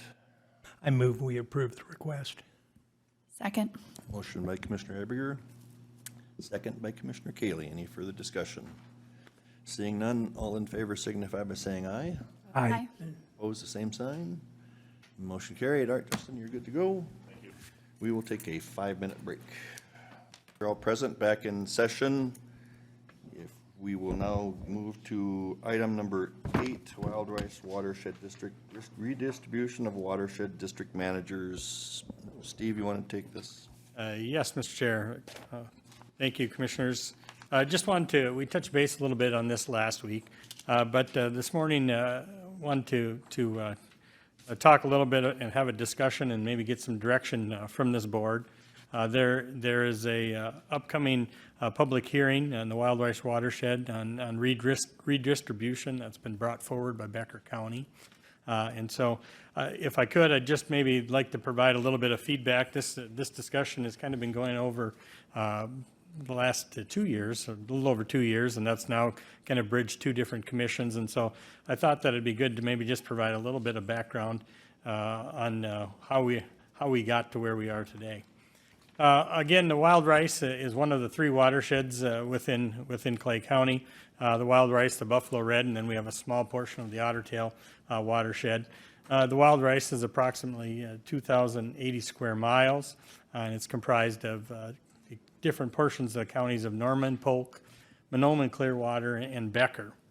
Under their governance, we've talked about, it's a little bit different than the Buffalo Red. The counties are paired up with another county, and one of those counties has provided the appointment of managers, with the understanding that these counties work together in those appointments. There's 7 current appointed members as far as the Wild Rice. Monoman County has 2 managers. Norman County has appointment over 3, and Clay currently has 2 manager appointments. From the redistribution standpoint of the watershed, it's governed by Minnesota Statute 103D.301 subsection 3. And the significance of what we're talking about here today is that watersheds are only able to redistribute by statute every 10 years. And so once that decision is made to redistribute, whatever the findings of the board stays for that upcoming 10 years. All the requests to redistribute or the request to redistribute goes through Bowser, the Board of Soil and Water Resources. And at this public hearing, the decision is going to be on redistribution will be made by the Northern Water Committee, which is comprised of county commissioners, Minnesota DNR officials, the Department of Agriculture, Pollution Control Agency, water district staff, and at-large citizens. And so the last time the wild rice was redistributed was back in 2006. The Northern Planning Committee at that point, they have the discretion to look at a number of different things, but what they made their decision on back at that time was looking at the taxable market value of the watershed area within that county, the percentage of area within the water district of that county, and the population within the water district. And so, kind of give you guys a little bit of background of where we've at. We've had provided updates to this board throughout the last 2 years, but I'm just going to hit a few of the highlights of some of the important areas. In July of 19, Becker County notified Kevin Rude, the executive director of the Wild Rice, and also Brett Arney from Bowser, that Becker County was gathering information to determine whether or not they would like to bring forward a redistribution request. On the 15th of that month, I participated in a meeting with Mr. Rudd, Mike Breathhorst, the Becker County Administrator, and Brett Arney. And at that point, Becker County shared their position that it was their wish that they would have the exclusive ability to appoint their manager and not have that go through this board. It's important to understand since 2006, Becker County has provided the name or, and in many cases, a resolution of support for that person, and this board has taken that appointment and resolution and followed that. Multiple invitations were extended to Becker County from our committee, Commissioner Mojo and Commissioner Gross, to meet with Becker County. And to be honest, during this entire process, they've never actually met with us. And our hope was to find out some additional information of where their position what came from. Like I said, we didn't meet, and on August 22nd, Becker County provided Bowser with an official request to redistribute. On September 12th, Brett Arney from Bowser emailed all of our watershed counties, and really they were looking for some additional information. And there's 4 main things that they wanted to look for us. What's the position of each watershed in regards to the petition? What issue is being resolved through the redistribution of managers? Bowser pointed out during that email that the demographics hadn't changed very much since 2006, so they were asking for clarification. And if Clay County has appointed Becker County appointees, what exactly would we be fixing by the redistribution? At that point, Bowser also suggested that Clay and Becker counties attempt to come to a resolution. Again, we provided a number of invitations to meet with Becker County, and we did not do that.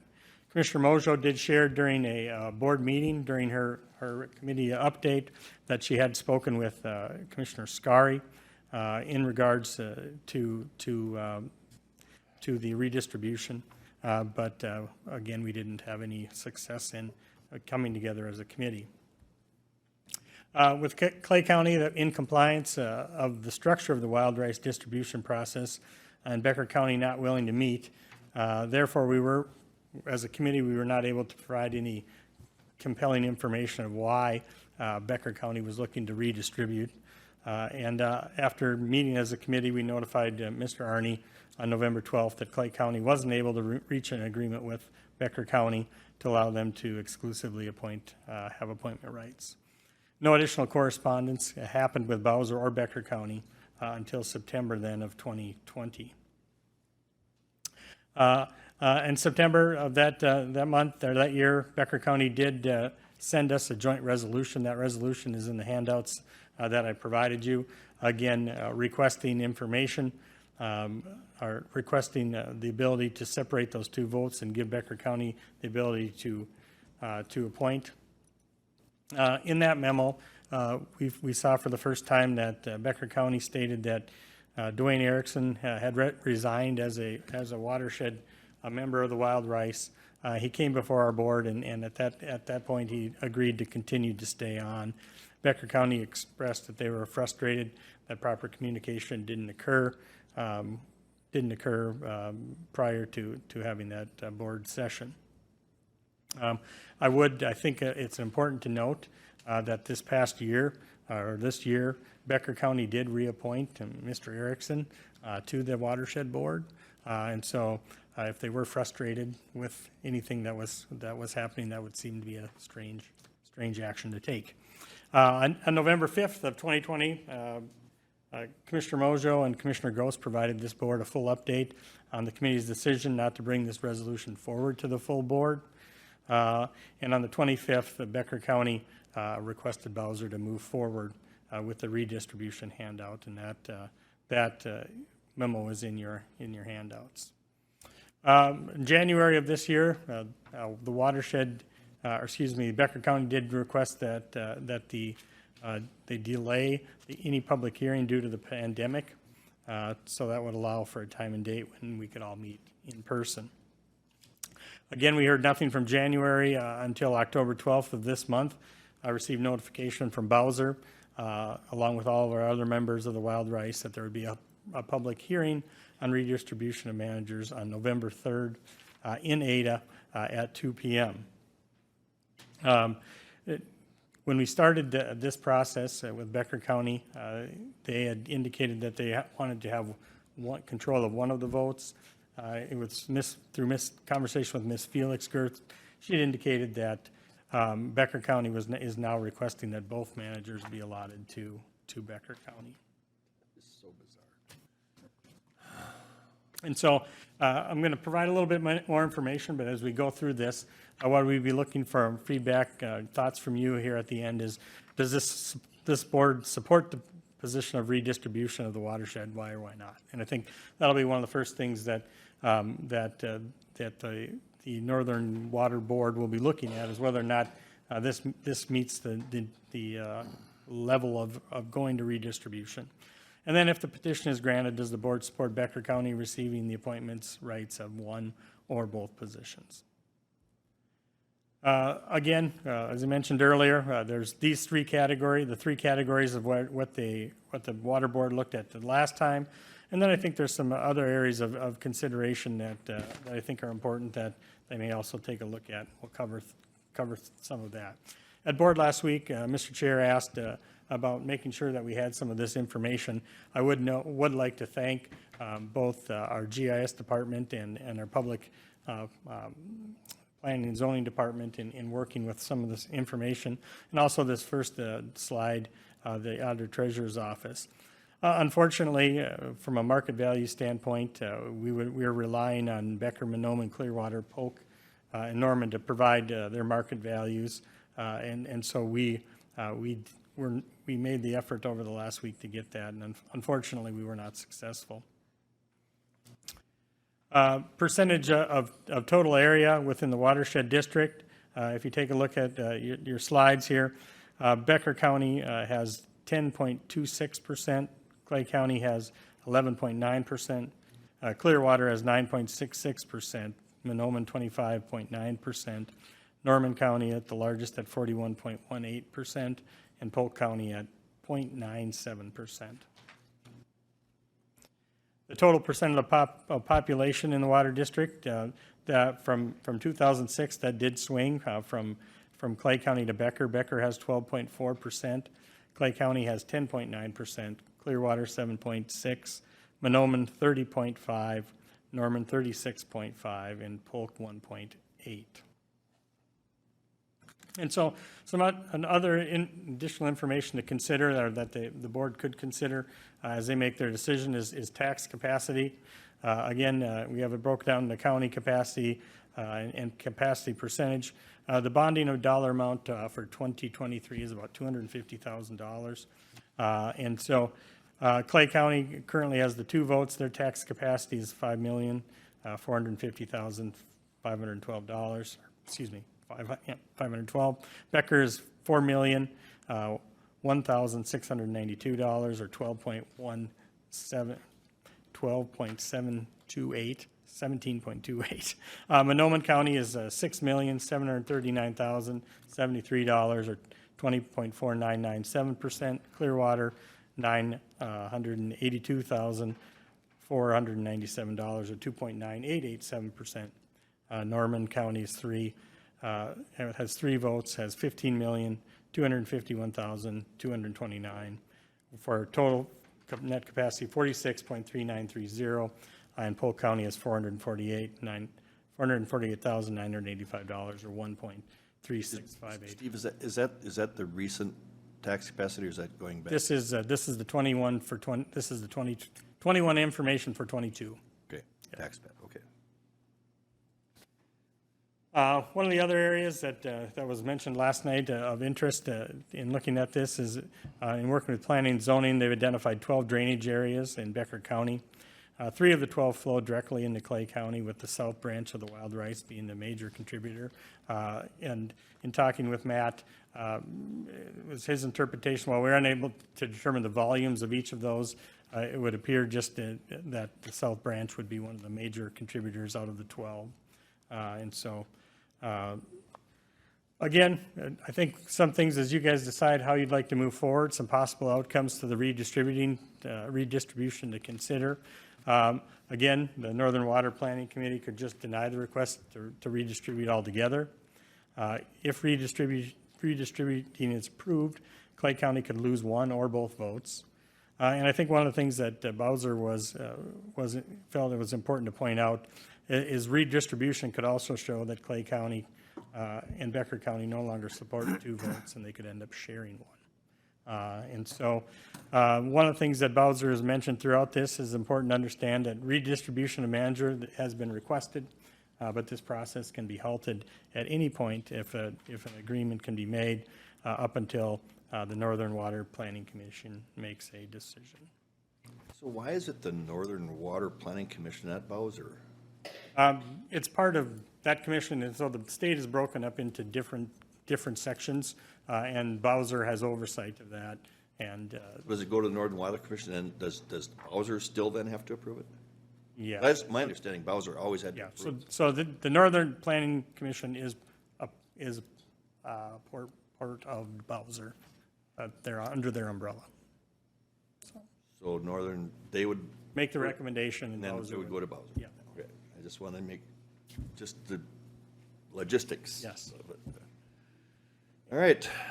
And so I think just for our purposes, Bowser did encourage certainly to have something written for that public hearing, but strongly encouraged there to be a representation from Clay County to share that information. And so I think there's a few things that we just wanted to clarify. We talked a little bit about it last week as far as what this board's wishes are in response to this redistribution request.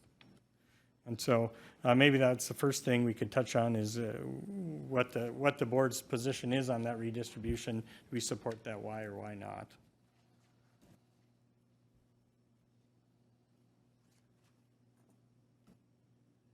Comments?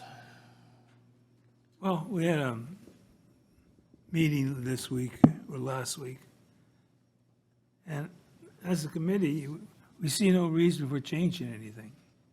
You know, it's been all going okay the way it is. The only percentage difference, Becker is saying that they've got 1.5% tax capacity more, which is a minor thing, 1%. And that shouldn't affect who appoints what, you know, and I don't know quite sure what they want, whether they want both approval for, that they can approve both commissioners or just one of the commissioners, so not quite sure what they want yet or why they want it. And I think as a committee, we just sort of decided to leave it the way it is, and I don't know if we got a good reason to do it or not, but we don't have a reason not to leave it like that, so. Well, I find it completely bizarre that there'd be a request that Becker County would get both and Clay County would have none. I find that just completely bizarre that they would even ask of that, but if that is indeed what they're asking for. Now, the other thing, you know, all their water goes through Clay County, so that would be our strong point, Right. that all your Well- water's coming over here. So Commissioner Gross, that a little history here reminds me of when the Buffalo Red went from 5 to 7 members. And before that happened, Clay County had 3 of 5, which was 60% of the voting majority. We had 80% of the tax capacity. We had a significant, our numbers were much higher in terms of population base, everything. Clay County was 60 to 80, in some cases 90% of all of those different categories. And so when the request was made to go from 5 to 7, you know, obviously, my position and Clay County's position was that Clay County should get one of the 2 new ones and keep our majority, because we indeed were a majority in every category by significant amounts. In this particular case, I don't know what the options are, but if it's either accept their request or not accept their request, I would be in favor of not accepting their request. You know, and again, going back to what was just mentioned, the fact that all this water flows through Clay County, all the water that from the Buffalo Red also flowed through Clay County, and we ended up with a minority vote in potential projects that went on, and that I find that unacceptable. Mr. Chair, I would note that prior to, Becker County Clay County had both votes prior to the 2006 redistribution. Becker County had 1. And so we could argue to a certain degree we lost in 2006 also, to having full control over both of those positions. I think the important part, Mr. Chair, if I may, is the what has changed. Commissioner Gross attends almost all of those Wild Rice Watershed District meetings. I have attended some as well. At those meetings, this has been brought up, and none of the surrounding counties had hope that this redistricting would happen, including Commissioner from Becker County that was at that meeting. I was also at another meeting with that Commissioner from Becker County yesterday, and nothing was said. I think that we have to be really careful in how we entertain these redistricting proposals. I think that Commissioner Campbell alluded to that vote. This request for redistricting happened a week after that vote that you had alluded to at another watershed. I do think it's kind of dangerous if we start reallocating votes when there are the counties that will receive the majority of water get a minority stake in that. I think that to have sole control of the majority of the water in terms of votes is kind of concerning to me. I will say that if this board determines that Becker County gets both of the votes, I would say that I would expect this board to submit a redistricting proposal to the Bowser for the Buffalo Red. Because I don't think it's justified. I don't think the change has been justified. We've been very clear all along that we were open to conversation and honoring of what Becker County's hope would be. I know I've said this at this board several times. Commissioner Gross has done the recruiting for these applicants. Becker County has not recruited any applicant to even hold these positions. So I think that, certainly I would be willing with Commissioner Gross and staff to go to that hearing if needed. But I think it goes back to the piece of what has changed. What is the tax capacity? Yes, there may have been a minor swing in population, but certainly I think the land piece delegates that, and if there are, what the drainage is, if if the majority of the drainage from that area comes into Clay County, I do not support us not having a vote in how the board sees it happen. Well, if the request, I think our action should be based on Becker County's request. And if Becker's County request is for both positions to go to them, we should strongly be in opposition to that. And to do anything further than that, I don't know that we should be getting involved with that. We should be responding to the request that's before Bowser and before that Northern Committee, whoever they are. And I think that's where our response should be, and our response should be no, we don't agree with it. That's my personal opinion. And no. Well, I think according to their request is just, they want both. They've got no other option. I mean, they offer no other option. Right. Their option is, we want both. Right. And like you say, let's say no. That's the way I want to go. Any other comments to this? We have a motion to respond? Or do you want me to- Okay, yes, sure. Commissioner. Just as someone new to this and listen to the people that have been going to these meetings and have a background in it, I think what disturbs me the most is Becker County is coming and wanting the whole loaf, and there's no explanation or no attempt to communicate with us. And that bodes ill for working as a team and collaborating in the future if they do get both representatives. There seems to be no interest in working together collegially and as a team on this. So I'm a little disturbed for us to land in that position. I want to point out, we serve on several different deals where we do cooperate in good ways with Becker County, and it's just odd, and again, I use the word bizarre in this particular case, that they would want to take away ours in addition to wanting theirs. It's just bizarre. But in some of the other areas, Commissioner Abinger, we do work good. They're members of our regional juvenile issues. They're part of our municipal solid waste energy facility. So there are areas where we do cooperatively work together, and I just wanted to remind everybody of that. But Commissioner Cayley. I just wanted to say, yes, I agree. This is a definite no. It's just not supported by the data. Clearly. All right. Mr. Chair, I will make a motion to have this board send an official position of a denial of the request. Or, I don't know if that's the correct version. Reconsideration of. Denial of the reconsideration. Thank you. I'll second that. We have a motion by Commissioner Mojo, second by Commissioner Gross. Any further discussion on the motion? Does that give you enough information, Steve, to prepare a response? All Does, right. Mr. Chair. All right, thank you. All in favor of the motion signify by saying aye. Aye. Opposed, the same. Motion carried. All right. We are down to update from the ARPA CARES 2 Committee. Steve.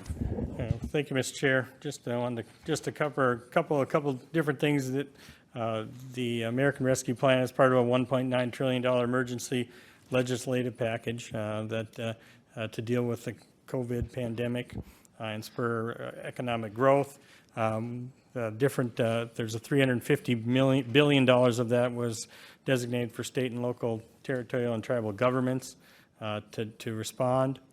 Again, there's five main areas of ability to spend dollars. Having said that, there's about a $131 page interim rule. They're looking to finalize that rule of providing insight of what you can spend the dollars on. Again, these five are the main areas that we've talked about previously. With that, Clay County has received $12.4 million. We received the first half of that back on May 19th. We will be looking to have the second payment come here within the year. It's been the committee's position to only spend up to the first half of the money just to make sure that the federal government follows through and gives us the second half. Again, the money that this covers the time between March 3rd of 2021 and it ends on December 31st of 2024. But we have an additional 2 years to expend the funds to December 31st, 2026. Again, as I mentioned, our ARPA Rescue Fund Committee, or CARES 2, as we talk sometimes here, meets every 2 weeks. The committee continues to evaluate the funding opportunities through the U.S. Treasury interim rule and guidelines. We're constantly meeting with departments and parties who bring funding requests forward and ultimately bring those requests to you. And then again, we're not looking to spend more than those initial funds. Within your packet, you have information that shows what the CARES or ARPA committee has addressed. It also shows in this breakdown what the funding that has been approved by this board, and also different presentations that have been made to our group, but final decisions have not been made on those other considerations. And so the status of the funds here, again, we don't have the 12 million. We're just right now showing the $6.2 million. We've roughly spent about $1.2 million of that 6.2, which gives us $4,554,553 remaining, with $450,000 roughly still under consideration. Final determination hasn't been made there, and so that is the update. I believe everything is covered, other than the request that was made for the $699.99 by Gabe this morning. And with that, I would yield for any questions. Any questions? Thank you. Committee reports. Commissioner Ebinger, you want to start today?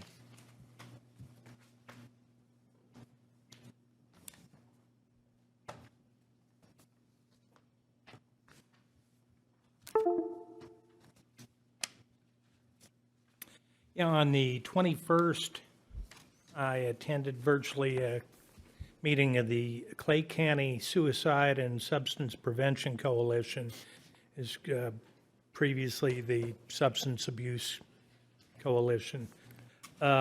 Discussed the Moorhead Tobacco Ordinance, which passed on its first reading on 7-1 prior to that meeting. Subsequently, last night, it passed on second reading, so it is enacted. Ends flavored tobacco sales, 21-year-old sales for tobacco.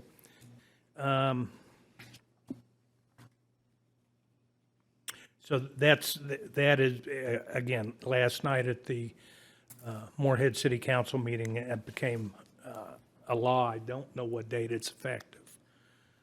January 1. In January? Okay, thank you. Also, Jason McCoy discussed FDA approval of 2 vape products. This has not happened before. They approved them as smokables, not as therapeutic or preventive valued items, which is often put forward with vaping, that it helps people quit smoking. At this point, it's only 2 products. They're not flavored products, but that does give an FDA basically supervision of the distribution of that product. There's also continued research on synthetic nicotine, but our local and state legislation does not differentiate between nicotine that's synthetic or that from tobacco. Karen Netskorsky and Rory Beal did the suicide prevention portion of the meeting. They had a September 16th meeting where they were determining priorities. They're going to focus on upstream work to establish protection factors, support factors versus risk factors is how they represented that. They had a survey they discussed from the Ulen Hitterdal School, showed that there were real needs for those support factors in the school. Their scores were much lower than similar surveys in Moorhead and in the county and statewide survey results. They focused on suicide prevention grant for the next 18 months that they've got. They're going to work with DGF schools on positive norms, another grant that's currently in place. There's a training with staff at Ullin Hitterdal on making it a trauma-sensitive school. They're going to focus on mental health resources for new Americans, and they may try to determine if the Cash Clay Mayor's Blue Ribbon effort that was in place a couple years ago addressing addiction, if there's some or all of it can be revised. Later that day, I attended the West Central Juvenile Center Advisory Board meeting. We discussed the COVID response at WCRJC. They had 4 residents who tested positive with rapid testing that they had in place in a facility. 2 of them were non-symptomatic. None of them were severe. They've had staff that's tested positive. Again, no severe cases. They are applying for a federal grant through that the state's overseeing for additional PPE. They've gone through a lot of it during the course of the pandemic. This is $24,000 grant. If the grant doesn't come through, they will apply for ARPA funding. Discuss the contract for health services they have with MEND. Contract is up in June, but it takes 90 days notice by either party to change or end the contract. There's some discussion with corrections that uses the same resource in their facility about alternative options. Discuss the population stats. They have kept it at 35 to 40 residents. This leaves staffs with an ability to provide quality service in a secure facility. Non-member clients are screened before they're brought in to avoid high risk and mental health issues. We're on track with our budget. We're basically about the same as last year on revenues versus expenditures, so there should be a surplus at the end of the year. There was a vote taken, and for non-members, we're going to increase the rate charged by $20 a day. This will go towards a contingency fund that we'd like to see in place. To have 6 months or 8 months operating funds available in the event that we hit problems, hard times. There was a discussion about the lack of juvenile mental health facilities, and James O'Donnell brought forward a point that really resonated with me. Fargo has 2 juvenile mental health facilities for inpatient. The entire state of Minnesota has 2 inpatient facilities for juvenile mental health cases.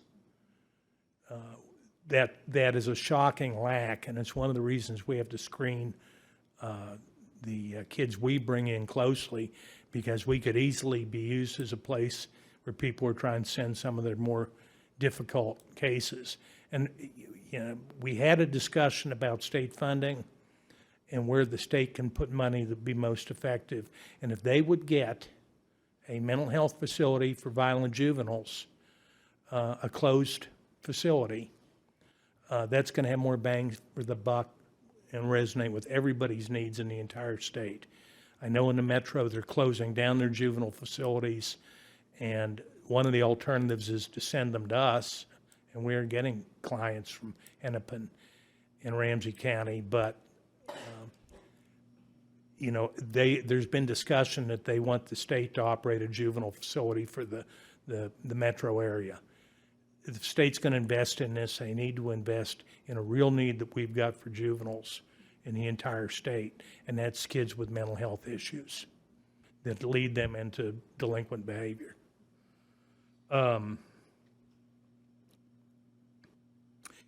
Later that day, on the 21st, I attended the Lake Agassiz Regional Library Executive Committee meeting.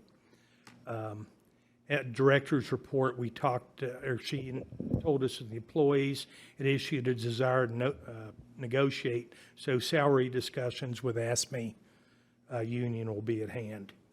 We're on budget. There's a discussion about changing the insurance for the library to MCIT. This will require some adjustment to the joint powers agreement on things like holding harmless and some record and accounts and reporting procedures. And we discussed those changes to the JPA. One thing, another issue that I want to bring up came from the Moorhead City Council meeting last night. And I've had some discussions with the sheriff, with Mayor Carlson, as part of the ongoing process we have trying to get our border city or border community law enforcement agencies to come back in and provide mutual response to Clay County and the city of Moorhead. This has been eliminated, I believe, since March with the new Minnesota state law that redefines when a police officer can use deadly force. Not just here in our community, but in communities around the border of Minnesota, law enforcement agencies from other states are not honoring the mutual aid agreements and coming in and rendering aid and assistance to Minnesota law enforcement agencies. I will echo what the sheriff has said, and I'll echo what Chief Monroe has said, is I don't blame them. It's a situation where they're listening to the advice of their lawyers and in their own best judgment in protecting their communities and the officers that work for them. Last night, Moorhead City Council discussed their legislative agenda, and the primary item, the number one item on their agenda, is to get legislative action on this law so that we can reestablish our mutual aid in this community. It will take, and Sheriff Empting told me, echoed this before Moorhead brought it up last night, it will take millions of dollars for Clay County Sheriff's Office and Moorhead Police Department to constitute a SWAT team and to get the equipment and the personnel necessary for emergency response. That's already in place and operating if it weren't for this legislation.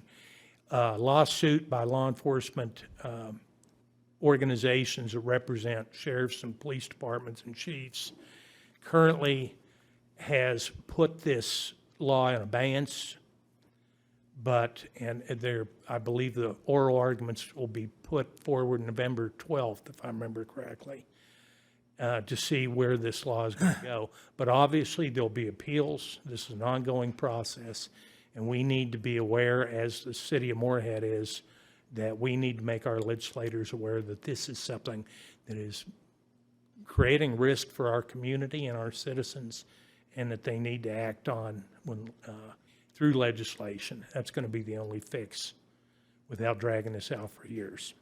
And that concludes my report. Thank you, Commissioner Cayley. Thank you, Mr. Chair. On the 19th, I attended the Adult Mental Health Local Advisory Council. We did updates from all of the agencies there, and then we had a really good discussion on mobile mental health, how they operate, some of the services they provide, and some of the services they don't provide, and the reasons behind that. Another update from A Place for Hope is that they have opened and they do have a calendar of activities. So any members that have not been coming to activities there are welcomed back in again. That activity calendar can be found on their Facebook or on their website.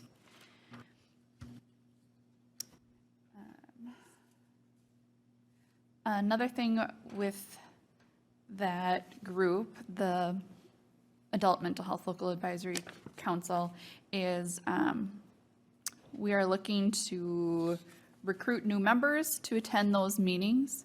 The local advisory council is made up of professionals in the mental health field, as well as consumers of mental health services or family and friends of consumers of mental health services. So the idea behind the group is to have a robust discussion on the needs of our community, what's really happening from both the provider perspective and also the consumer perspective. So if anyone is interested in taking part in those discussions, that group meets on the third Tuesday of the month, usually at the Family Service Center in room 4. I'm the secretary for that group, so anyone interested could reach out to me for that. The following day, I attended the Historical and Cultural Society of Clay County Board meeting. Some announcements from that group. The 150th exhibit is open, as well as a new exhibit that just opened called Warriors of the North, and that is art pieces done by veterans. There will be a live performance on Wednesday, November 10th, of veterans sharing their writing and music. Some of these pieces will be performed by the veterans themselves. Some of them will be performed by actors in a collaboration with the FMCT, which is also in the Yimcomb Center. So great collaboration there. That program will be live, but you do need a ticket to attend, which you can get online. The tickets are free, but it's just to limit attendance due to COVID. It will also be streamed live and recorded, so you can watch it later online as well. Another annual event that they have coming up is Pangea. That's going to be virtual only this year, so it, again, will be streamed and also recorded, and that event will take place on November 13th. Tonight is the One Book, One Community event. So the HCSCC, in collaboration with all of the area libraries, is bringing in Dr. Anton Troyer, whose book is Everything You Wanted to Know About Indians But Were Afraid to Ask. He is an excellent speaker. He speaks both nationally and internationally on diversity and equity and cultural topics. He will be speaking at Concordia College live, so you could attend live at 7 p.m. tonight. That will also be streamed online and recorded for later viewing as well. On the 21st, I also attended the Clay County Substance Abuse and Suicide Prevention meeting that Commissioner Ebinger reported on earlier. I was just thinking there are so many grants, in particular that Jason and Public Health are involved in. I was wondering maybe we could have them come in and give an update on those and the work that they're doing with suicide prevention. There was just a suicide in Moorhead Public Schools, and these problems are only increasing. So I think it is really important to get as much information out to the community as we can. That concludes my reports. Thank you. Thank you. Commissioner Gross. The meeting I had this week was on the Rise Watershed. It's been fully discussed here. So I think everybody's got enough information on that. I did have not a question, but I'm sure we all received a communication from Red River Communications, a letter. And I don't know whether we should put that on the agenda, or I think we should all be in unison as far as how we're going to respond to that, you know. If we're going to either say yes or no to it, you know. I don't think some should say yes and some should say no. Oh, no. I don't have that letter. That was in our, I don't know if you got your, I did, it's not in there. oh, okay. Very good. I don't know how many I don't know how many got it. I see we four. Well, I think it almost appeared that they wanted us to sign that individually, and I agree with you. I think if we're going to do anything, we should do it collectively as a board on a position, but if that's the case. Either put it on the agenda or we can discuss it now. I don't know whether we can. I don't think we've, I didn't receive it, so. Oh, you haven't received. yeah, and we just got it, I just got it this morning, and there was, I didn't receive anything, so I'm not sure what we're talking Put it on the agenda then for next week. Okay. I I think don't know we if you should, need a copy. I got a copy here, so, like I say, I think we should be in unison in that, not each give their own. We need to know more about it, I guess. So, that's all I got. thank you. Commissioner Mojo. Thank you. Last week I attended the Red River Watershed Management Board. We had an overview of all of the different financial requests and talked about the flood damage reduction work group discussion. That was really important to hear as I serve on several committees where that is relatable. And then had updates from all of the watersheds within the management area. I attended the Planning Commission virtually. I did have a conflict with the entire meeting, so if Commissioner Campbell can include that in his reports, then I won't repeat that. I attended a meeting with the HR Committee for Lakes and Prairies last week in response to the vaccine mandate for the federal employees with Head Start. They're looking at adopting a policy that would be the same over their entire staffing plan, so had a discussion on that. I attended the Wild Rice Watershed Redistribution discussion with Commissioner Gross. We've already addressed that today. I attended the MetroCog Policy Committee meeting last week. Had general business, approved the 2050 demographic forecast update, approved our request for proposal for the US Highway 10 through Dilworth project, the University and 10th Street one-way study in Fargo, and had an update on the bicycle and pedestrian plan public engagement process. They are looking, because there was some internal movement, at advertising and hiring an assistant transportation planner / GIS coordinator position. Yesterday, I also attended the Buffalo Red Watershed District meeting, had repair recommendations for 6 ditches within Clay County. There was a change order on the ditch 3 that was approved, and talked about 3 projects: the Lower Otter Tail River Restoration Project, that's a core project; the Project 71, which is the 50th Avenue South Flood Control Project, there was a repair recommendation; and Project 81 would be the Whiskey Creek Enhancement Project. They're entering phase 1 for that. Yesterday, I also attended the Lakeland Mental Health Committee meeting. We had updates from all the Fergus Falls supervisors. Really great updates from all of those folks who are right on the ground.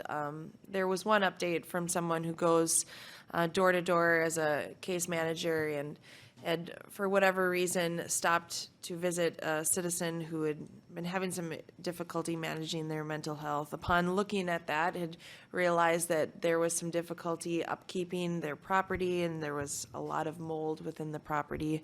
And this case manager took it upon herself to make sure that made contacts so that they could address the mental health needs of this person, but also the physical needs of the property, and were able to keep this individual in their home. And I say that because there are so many different organizations and folks that we work with who do work that really prevent significant dollars incurred on county expenses later on down the road. And I know that that one person is making a positive influence, and more than that just one person. So I think it's important to highlight that.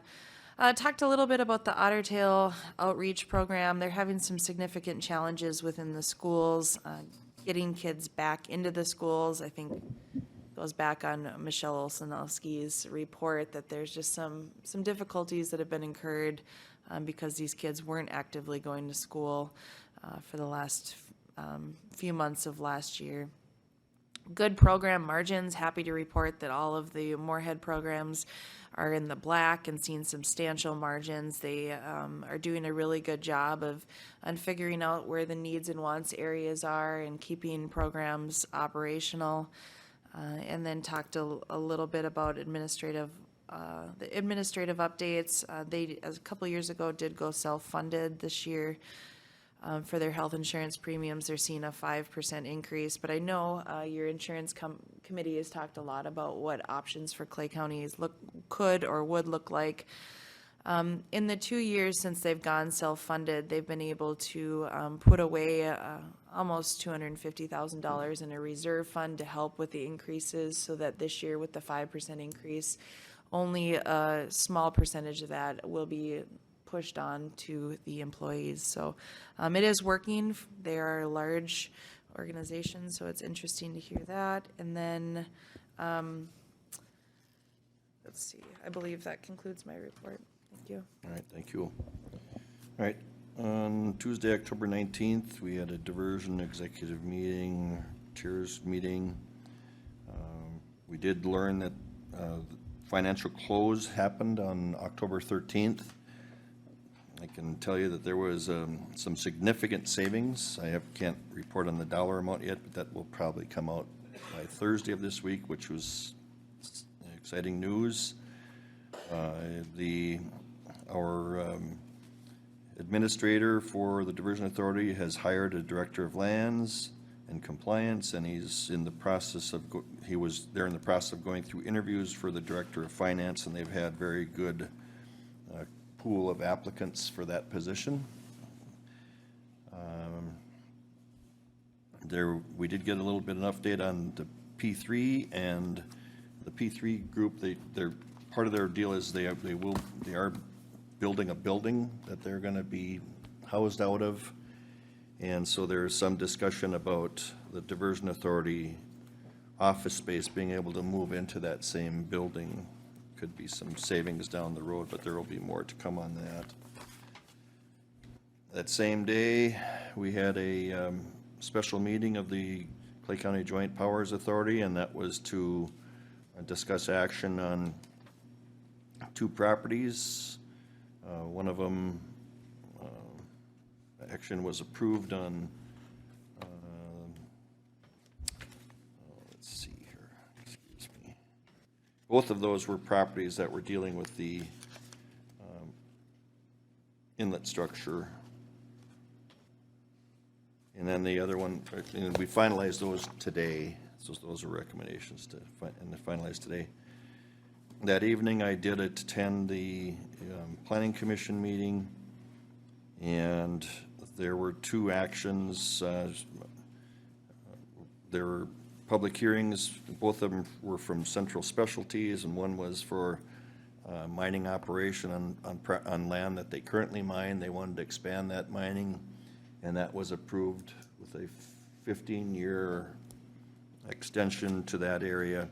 And also they wanted to implement a asphalt plant adjacent to that. And that was, the request was for, I think the recommendation was for 5 years, and we went ahead and agreed to a 15-year on that as well.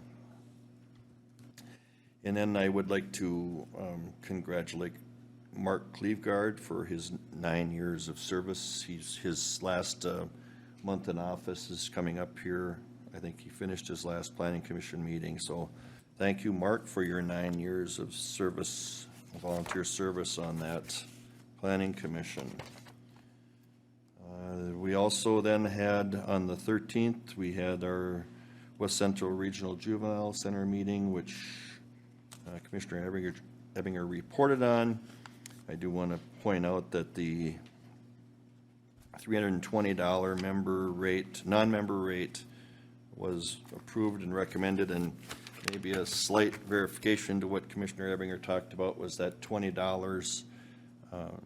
Obviously, we set our 2022 budget based on the non-member revenue at $300 per hour, so the additional $20 will be designed to go towards not necessarily to meet the 5 or 6 month criteria for operations, but it's meant to set aside for capital improvements, I think is the intent there, more so than because outside of the equipment certain equipment that we have there for that Lori has in the internal service fund, we don't have any cushion for when things go wrong in the future, whether it's operational or capital. So just a slight, there'd be some ability for us to use that in ways that can offset having future increases. I believe that concludes my report. Steve, would you care to? Thank you, Mr. Chair. Last Tuesday after board, I met with Commissioner Campbell and Commissioner Ebinger with James O'Donnell in regards to their upcoming advisory board. From a staffing standpoint, I think they've been having some issues, but they're in a very good position now. That afternoon, I participated in the MCC JPA special meeting that's been addressed. On the 20th, I met with Joe Olson in conjunction with his capital improvement projects that he has going throughout the campuses right now. That afternoon, I met with Commissioner Mojo and Commissioner Gross, Attorney Melton, and Matt Jacobson in regards to the redistribution discussion we had today. On the 20th, I also met with Sheriff Empting on a series of county business issues. Thursday morning, worked with Colleen on board preparation.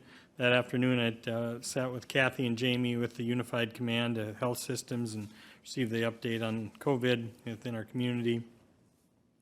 That afternoon, I also participated in the MCCA JPA preparation meeting. We have a meeting this Thursday. In response to Commissioner Mojo's request this past week, we did add on our webpage a MCC JPA link. It's under the About Us section.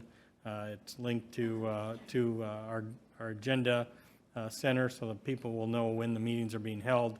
And then we also added the Diversion, Buffalo Red, and also our joint powers agreement is there if anyone's interested. So, and that went live last week. A vaccine clinic, I don't know that they mentioned, there's a vaccine clinic scheduled for today from 11 a.m. to 3 p.m., 11 a.m. to 3 p.m. There's a first, second, and booster dose of Pfizer available, and single doses of Johnson & Johnson. And again, they prefer appointments only, but we'll work with everyone. Just of note, you've probably seen the mandatory 10-digit calling for area code 218 started yesterday. Requires you to dial the area code when you're making a phone call. Just for our employees, you can continue to do the 4-digit internally, but that is the biggest change there. And I think that concludes my report. Thank you. Brian, do you have anything for us? All right. Colleen, anything? We are adjourned.